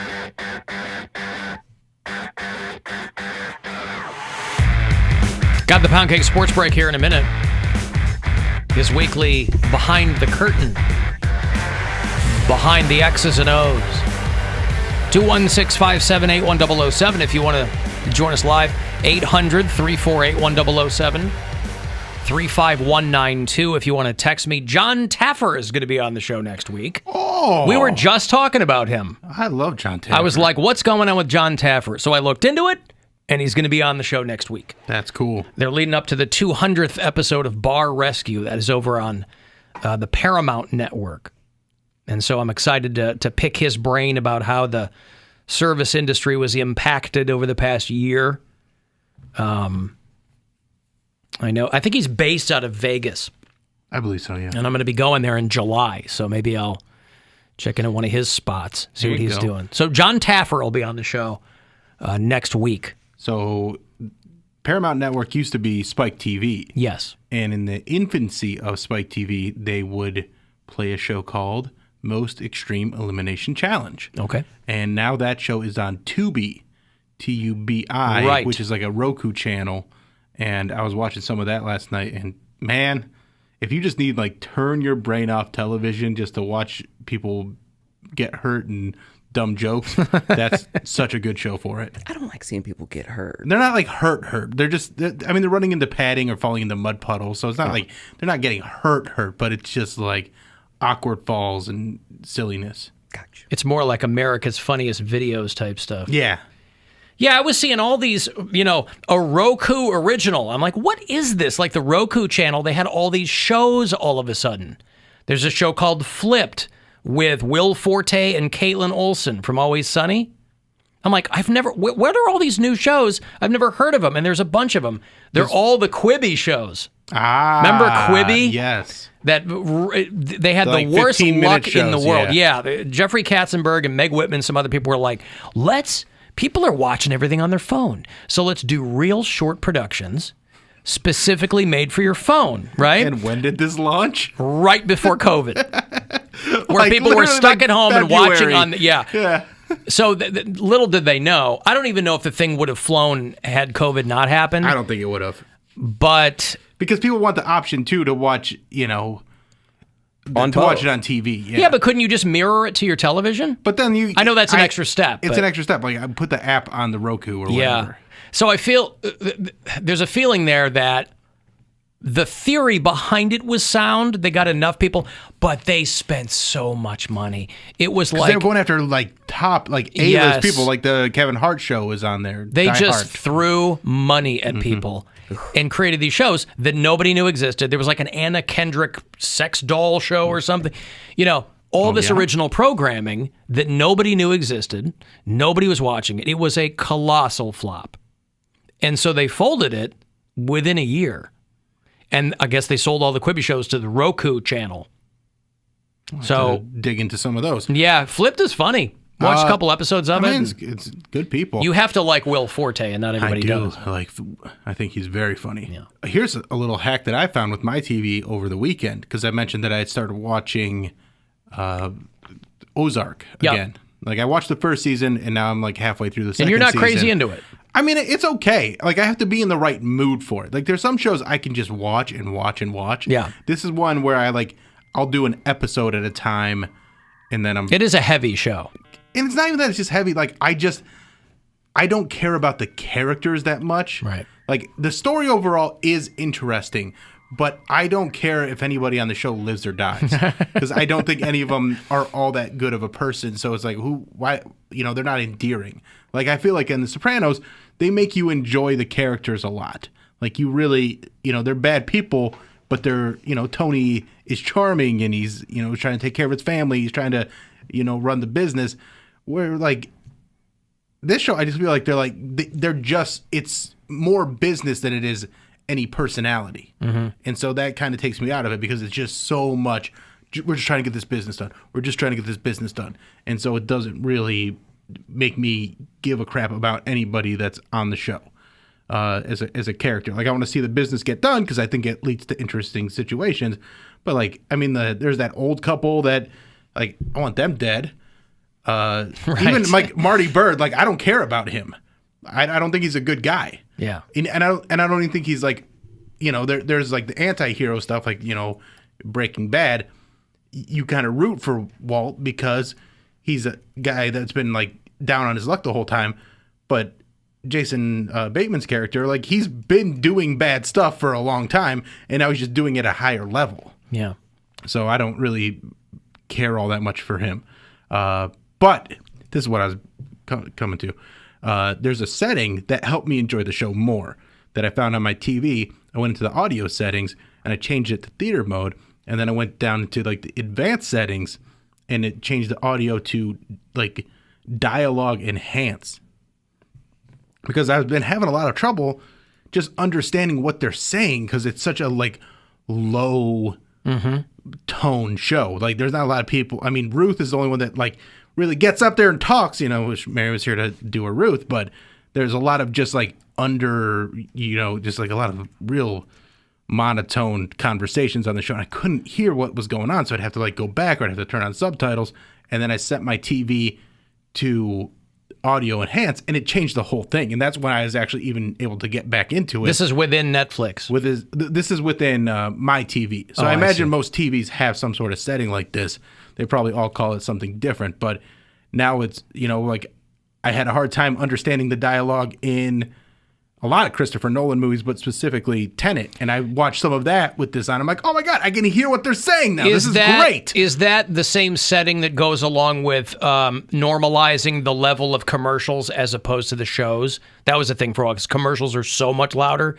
The televisions and apps started to add like the normalizing of the audio between the two. It might be something like that, but I think what it mostly does is it enhances the audio when they're speaking, so that when like there's explosions or gunshots or something like that, that doesn't get so loud, and so it just makes it so I can actually understand what people are saying. Audio enhance. Yeah.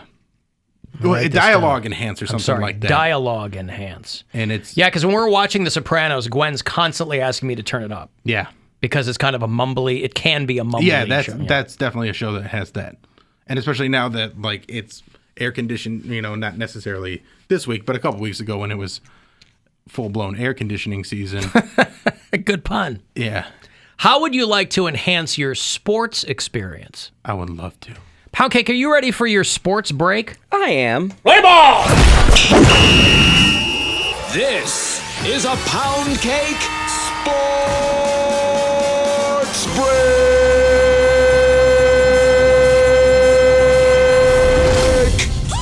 In the headlines today, MLB star Marcell Ozuna was arrested for domestic violence. He allegedly threatened to kill his wife in an argument over infidelity. The report says Marcell took both of her cell phones without her consent while she was showering. The spat allegedly started from there. She got 2 phones. Shorty was on her creep. All of my rules of cheating respectfully goes out the window if you think your spouse is capable of murder. Police entered the home and were witness to the strangulation taking place. They intervened and Ozuna was arrested. I do not condone domestic violence in any way, shape, or form, but also, damn, she had 2 phones. Also, big news in the Canadian football world. Edmonton Eskimos are now the Edmonton Elks. After public outroar, the team decided it was best to change their name and mascot, but some Canadians are upset that this is just another casualty of cancel culture. Our neighbors to the north now have stopped holding doors for people behind them. They no longer say, "Good morning, buddy." They just say, "Morning." And you thought the U.S. had problems. And lastly, a Georgia golfer was attacked by a swan while attempting to swing. The big dumbass swan approached this man and nearly mauled him, and his homies just stood there filming and laughing. Some friends he has. And no, he did not hit the swan with the club. I think they're endangered.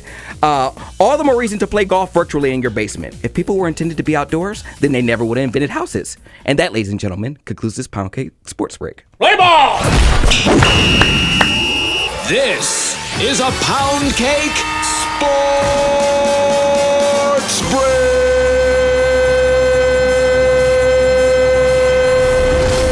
Shorty was on her creep. Shorty was on her creep. 2 phones! phones. She had 2 phones. So, of course, he's going to go through them. Someone suggested that I should change the name of it to X's and Hoes. That's funny. Yeah. That was a good one. I hadn't heard any of these stories, too. So that's I hadn't either. Well, the baseball one I did hear, yes. But the Canadian football team, the Edmonton Eskimos? They're not that anymore. It's the Elks. The Elks, yeah. Right. I didn't even know if Canadian had football. Yeah, didn't Manziel play up there for a while? He's playing for the Argonauts or somebody, right? Yeah, when Manziel washed out here, he went up to somebody. He was playing for Montreal. Like the Argonauts or something, right? Yeah. Yeah, it's the CFL, Canadian Football League.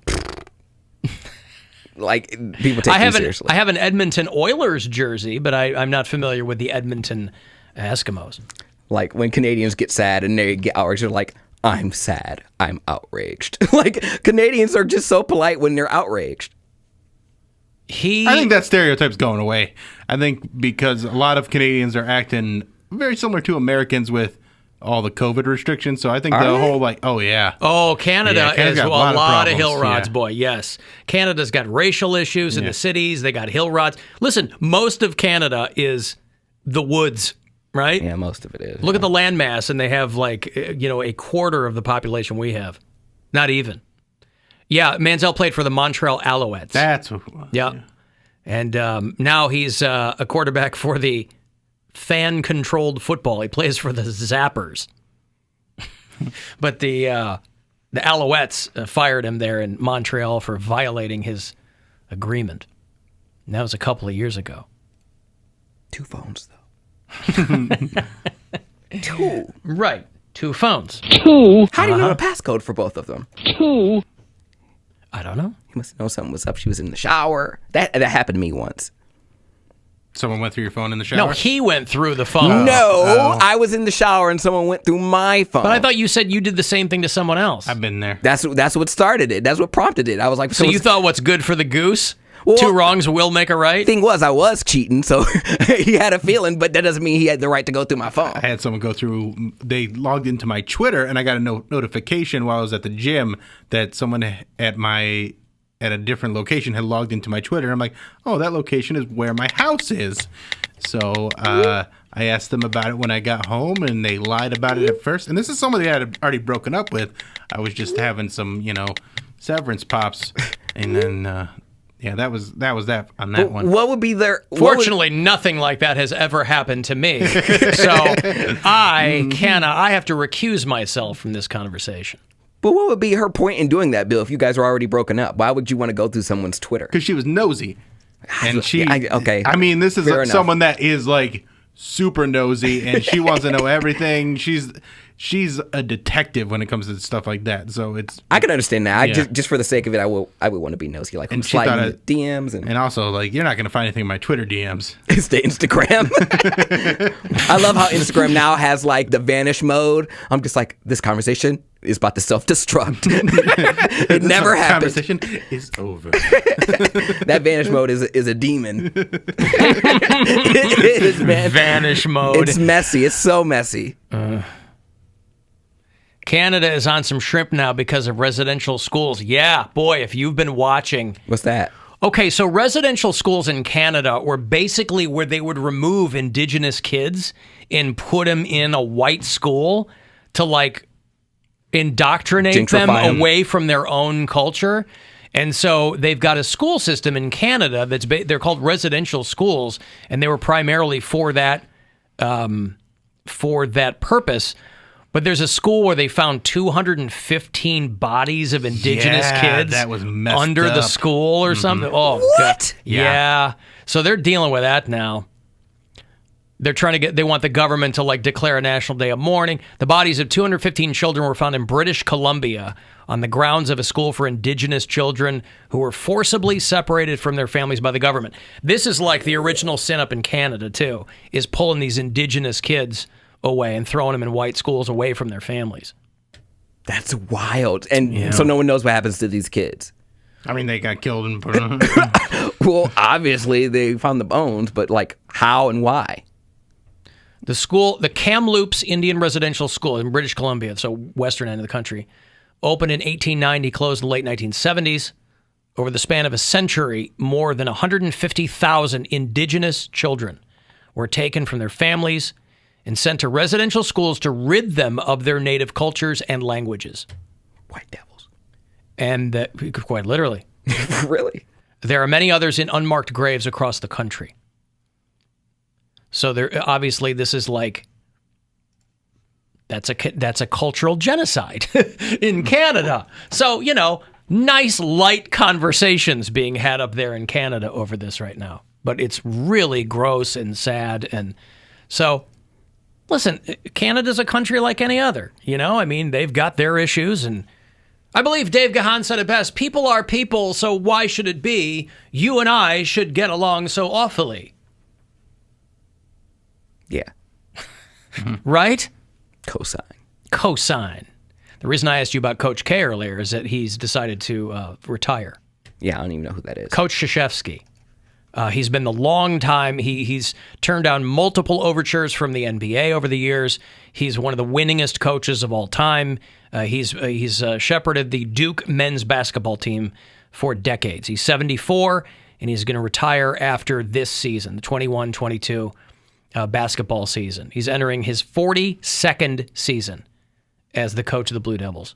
5 national championships, 15 ACC championships. He's been the head coach since 1975.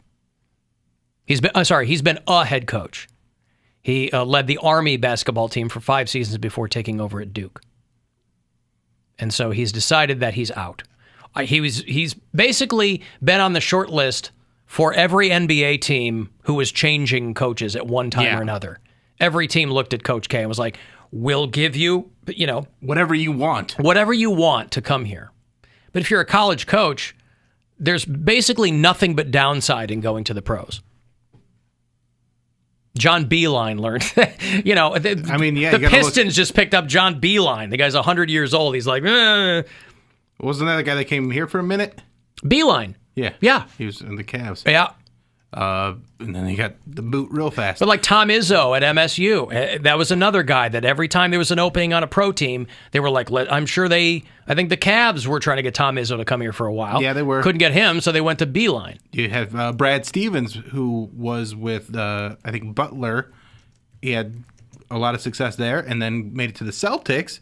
And he did so poorly there that they're like, you know what? We don't want you to coach anymore. We're just going to make you president of basketball operations. Right. Like Danny Ainge is leaving. Yeah, he failed his way up. Yeah. Like, it's insane. Yeah, it's to wild. be like, hey, you're out in the first round. You only won 1 game against the Nets. So what we would like to do is go in a different direction and put you at the top. We'd like to go in a different direction, which is away from you being on the court. Yeah, but he still has he's behind as a much desk. control. Yeah. It's not like anything. Like, I understand having a ton of success and being able to make that move, but you know, he's a guy that he hasn't taken the team to the finals. I feel like those teams have overall underperformed. I mean, he's done well, but he hasn't. They've gotten like worse every year under him. So I don't know. That's a weird move for them to be like, and now you are the president of basketball operations. Maybe they're just burning his contract out. They don't. But why put him in a higher role where he's probably getting a raise? Oh, I don't know. He's getting a promotion. Couldn't it be Couldn't it be like a promotion in name only? Like you get a new business card, but that's it. No, because Danny Ainge is retiring. Yeah. So he's going to be the guy that's in charge of the team. I see. He gets to hire the new coach. Like that's a big move. Yeah. Well, there you go. It's weird. Okay, I've got to take a break. If you want to get a text in, 35192 to do that, AlanCoxShow.com if you want to watch live, and we'll be back. The Alan Cox Show on 100.7 WMMS and everywhere you go on our free iHeartRadio app.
found in the waters of Florida recently. A message in a bottle back from 1987. And get this, the letter says it was launched from the shores of Myrtle Beach. Christopher Nolan found it yesterday in his mother's canal in Marathon, Florida. Now, at first, he thought it was just litter. He found it in his mother's canal. Ooh. Whoever wrote the copy for that probably should have tried a little bit harder. So he picked it up. Now Nolan and his family are trying to find Zach Williams, who wrote it.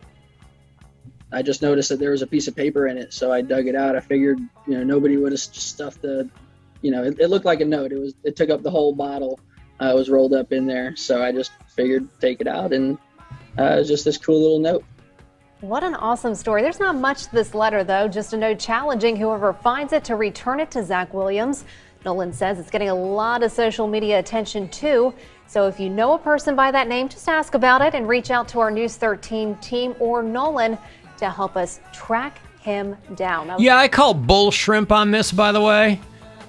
The letter's dated May 16th, 1987, and it says, handwritten, "Dear person who finds this, I want you to try to return it to me. My name is Zach Williams, and if I'm dead by the time you try to return it, just keep it. I put it on the ocean at Myrtle Beach." Wouldn't you write like, "My parents are Jack and Mary. See if you can find them." My handle. This is my handle, right? Just his name. And hey, if I'm not dead, try to find me? And maybe he wanted to give him a challenge, and maybe he's got a good reward if they can find him. So maybe that's the whole thing. It's like, you took the effort and you found me, and now you get some of my meth. Can I just have the meth money, please? Can I opt for the money? Mm-mm. Yeah, the update. We have update. to smoke it together. I don't have that much. I want to smoke it. I want to sell it. It's not for selling. Don't it's get for high in your own smoking. supply. You put it in your chest freezer. I would be so pissed if there was like, there's a special reward. And it's like, come do coke with me, friend. I'm like, I don't want to do coke. Meth.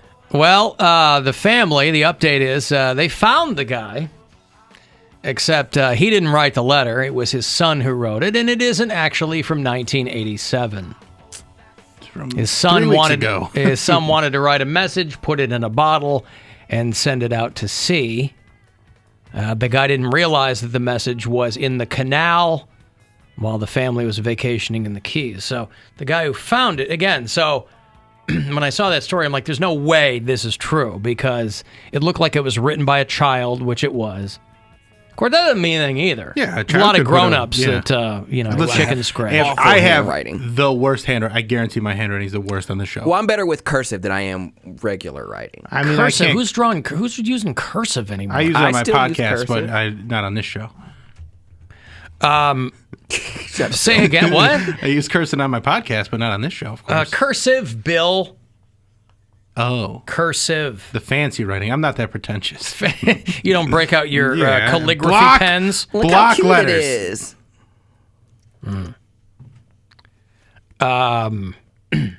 Listen, yeah, my handwriting has gotten deplorable. I'm sure it's still pretty nice. No, I was a darling in the penmanship world as a young man. I was constantly being lauded for my handwriting, but over the course of my career, you're constantly jotting things down quickly at a moment's notice. You're up against a timer or a clock or something. My handwriting, I have to make a conscious effort to slow down so that I can read it later on. I wouldn't dare write a note for someone else. When I'm writing, it's a real bummer. Like if I'm signing posters after a show, like I have to like take my time, be like, all right, make the lines nice. So this is for somebody. They're paying for it. Make sure they can actually read their name. They can read what I'm writing, but it's still, I jump all over the place. Because I was thinking you just meant the signature. I was like, that's one thing. You mean when you're signing it to them? Yeah. Yeah. Writing thanks and because I so rarely put pen to paper. Dear It's Sue trash. / Mom, thank you for coming to my show. Bill Squire. AKA Bam Bam. Bam Bam. Bam Bam. You heard that promo we're running for the podcasts? I heard it yesterday, and I was pumped because I'm like, hey, now they're fine. Like, we do all these promos for all these other podcasts. This is the first time they actually mentioned, like, the Bill Squire Show or the Poundcake podcast or Week in Cox. So that was pretty cool to hear.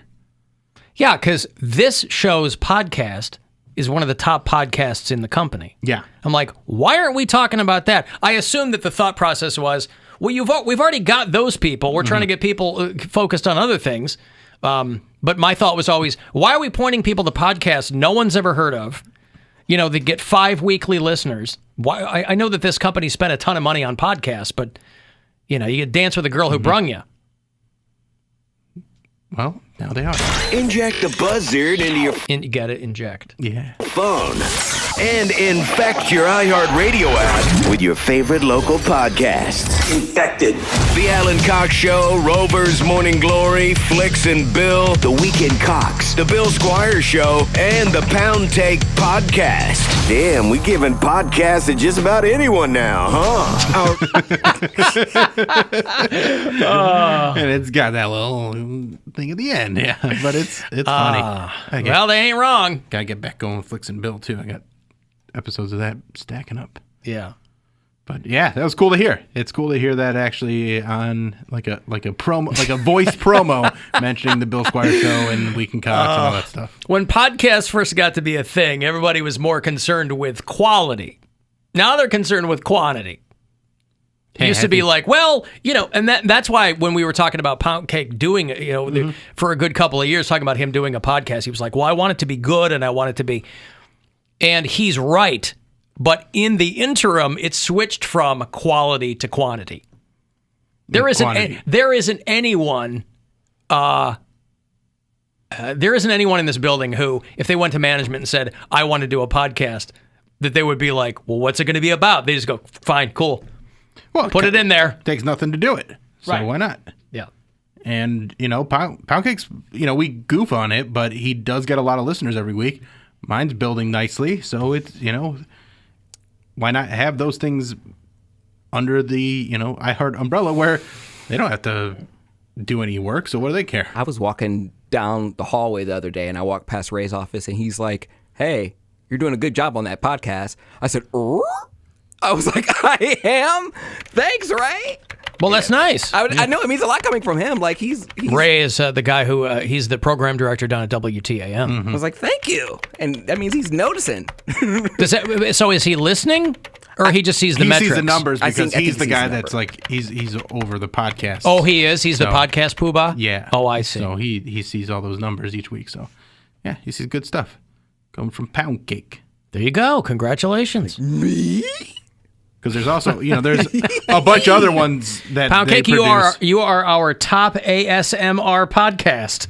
Should be very proud of yourself. I thought you were going to say top ASS podcast. No, top ASMR podcast. Okay, sweet. I assumed that that's what he was going to tell you. This was before that. Well, he's obviously not listening to the podcast. He just sees the numbers. Like, okay, there's numbers. A click is a click, man. A click is a click. You Yeah, know, give I'm us clicks. Coughing at work, people looking at me like I got the COVID lung. Like, no, I don't. I promise you. Sorry. Like I have sinus issues. Like I got the little tickle in my throat. So this is not going to be a very long podcast because unlike the show, I got my wine here. Uh-huh. Alan won't let me drink wine on the show. All right.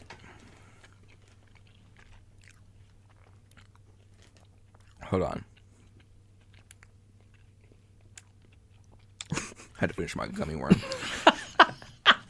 It feels like it gets longer every Every time. single too. time, That yeah. did seem a lot And I have repeatedly chopped it down from the original, and I feel like it gets longer. I don't believe you. I think you have extra clips that you play. I don't. There's a. We're like in some Doctor Strange space-time continuum thing. I was like, I don't wait that long in between chews. It doesn't seem that long of a Wait that long pause. in between chews. Because I feel like there should be another. Like that was I don't know. It was prolonged. Yeah. No, for a while they would come to me about like once or twice a year and go, "Hey, we have this idea for a podcast. You have any interest?" I go, "Nope." "Hey, you have any? You could do it at the Rock Hall?" "Nope." Everything I have to say, I say on my show. Why would they want you to do a I don't get it. a podcast idea for what? Well, years ago, they came to me and they said, hey, would you have any interest in doing a weekly podcast from the Rock and Roll Hall of Fame? And I said, about what? And they said, whatever you want.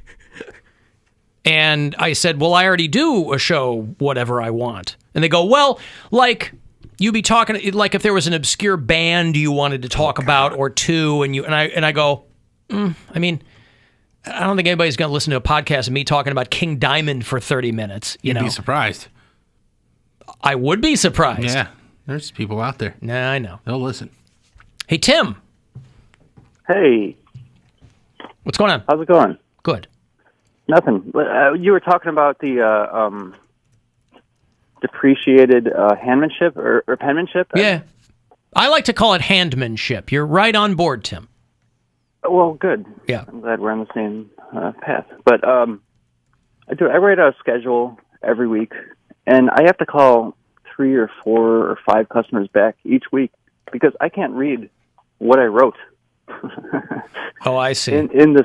In the stupid book, and then I have to translate it into the computer, and it's crazy. I guess it hit home. I guess because everything's computer nowadays, and I can't type that fast. And penmanship kind of falling by the wayside, I guess. Well, and again, I think for a lot of people, they're like, why do I need to have good penmanship? You know, I'm using a keyboard. Everything is uniform. And, but boy, it's a real bummer for people who had quality penmanship. If it's gone to hell and you look at your writing, I'm like, oh my God. Do you know how embarrassing it is to call somebody and say, hey, I remember what you said, but I can't read my writing. I think it says, right. Well, that's why I just type everything out. Thank you, Tim. Pull out the Notes app and just put it all in there. Yeah. The Notes app. Got a lot of notes in the Notes app. Right. We have a lot of bureau chiefs in the Seattle-Tacoma, greater metropolitan area there. And they are local Seattleites. It's kind of been ground zero for a lot of the civil unrest that's been going on in this country over the past year. And there are some people that are none too pleased with the fact that, Seattle cops going to be running around like Wonder Woman because they're the Seattle police have approved the use of a high-tech police lasso. Ooh. Huh? And detractors are saying, well, of course they're going to find a way to make this lethal. It's called a bowler wrap. I don't know if it's being used anywhere else, but it's essentially a high-tech lasso. They're doing a pilot program for it in Seattle, and it's like a lasso that they shoot at you, and it wraps around your legs. You're like a bolo where it's got the balls on either end. Yeah. I think it's like a version of that. It's called bowler wrap, and they're marketing it as a way of subduing people in mental health situations. So they're not shooting something or So in that way. I don't think wraps them up. They fall down. They hit their heads. Right. But I like that they're trying something that's not lethal. Right. I mean, they're doing something. I think what they should do is like a marshmallow gun, where it just like shoots like a foam around you, and then you're just kind of stuck in the foam. But they already have incapacitated. They already have stun guns. Like that stuff hurts. I don't know what. Well, we're trying not to hurt people. But you can hurt people, just don't kill them. We're not complaining. We're not talking about don't shoot them. Shoot them. Just don't kill them. Get a stun gun. Well, that might be... What type of crackhead you guys be shooting? That might be easier said than done, though. I mean, tasers are supposed to be non-lethal, too, I think. But people have died from those because you don't know if somebody's got a heart condition. I mean... And they're not... That's not on the cops. And they're not always effective, either. Right. And you get one shot with them. Yes. Like, if you don't connect the tongs or whatever, then it's not going to work. The CEO of this company was inspired by Argentinian cowboys who safely captured animals. So whether or not a year from now cops in Seattle will have a lasso at their side, I don't know. I mean, maybe their service revolver, they can give them a 6-gun. Batman's been doing this for a long time. Give him batarangs. Well, he's got the batarangs, but he's also got the, like, I don't know what they're called, but like the, balls with ropes on them, and they throw them in and they tie them up. Just trying to incapacitate people so that you can, help So them out. again, the detractors are like this. People are going to fall forward and crack their skulls. Blah blah blah. I mean, obviously, that's foam gun. Super silly string foam gun. Telling you, there's got to be a way to do it. It's like basically they should develop a gun that is like the foam insulation that they put in the walls that they spray it and then it expands real quickly, and just do something with that. That seems like something they could. I was figure out. I was watching fascinating videos on YouTube with my daughter of elephant toothpaste. The stuff where it's a chemical reaction and it culminates in this huge foam coming out of containers and things. I thought and we were actually like brushing elephants' tusks or something. Oh no! But no, I know what you're talking about. And it some of it generates a lot of heat and some of it doesn't. There's this. I forget the guy's name. Mark Kolber. Or somebody will be able to tell. Mark Rober. He was a guy working for the NASA propulsion lab. So like a really crazy smart dude. And now he just does fun stuff on YouTube.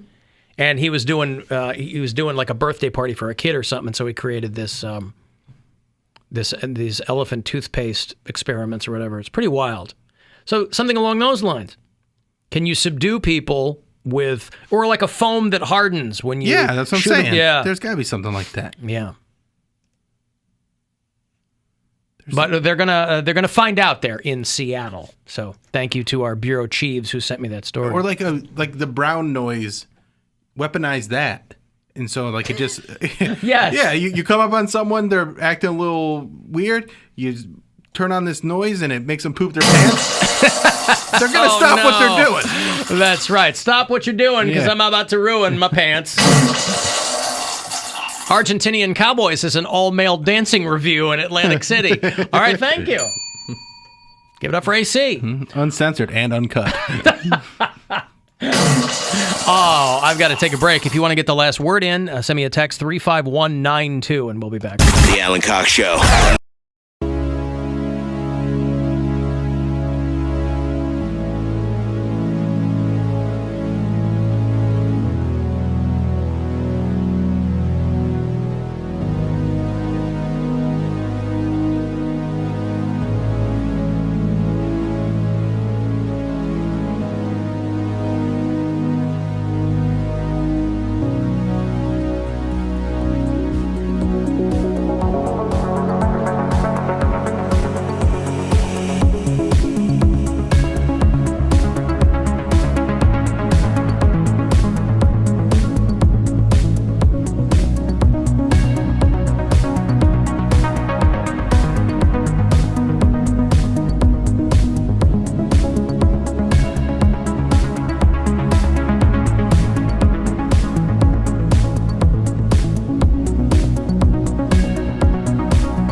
WMMM.com. This is 100.7 WMMS. An iHeartRadio station. Available everywhere on our free iHeartRadio app. Number one for music, radio, and podcasts. All in one.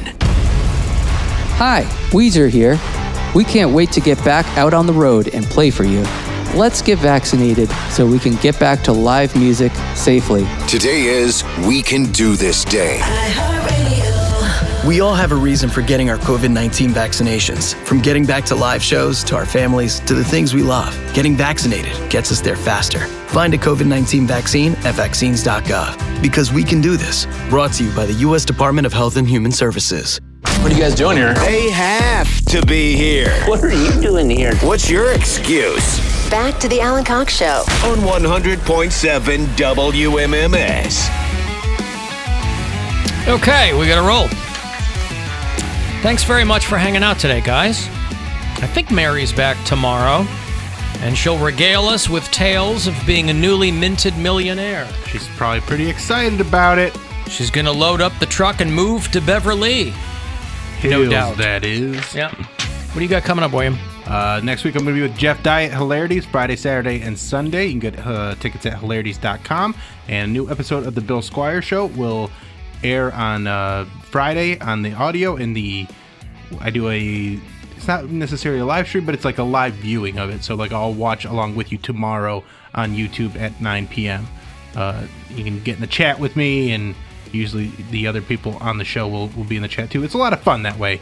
Adds a little interactive aspect to it. And then you can follow me on Twitter and Instagram at Bill Squire. It's like Mystery Science Theater 3000 for your own podcast. That's exactly right.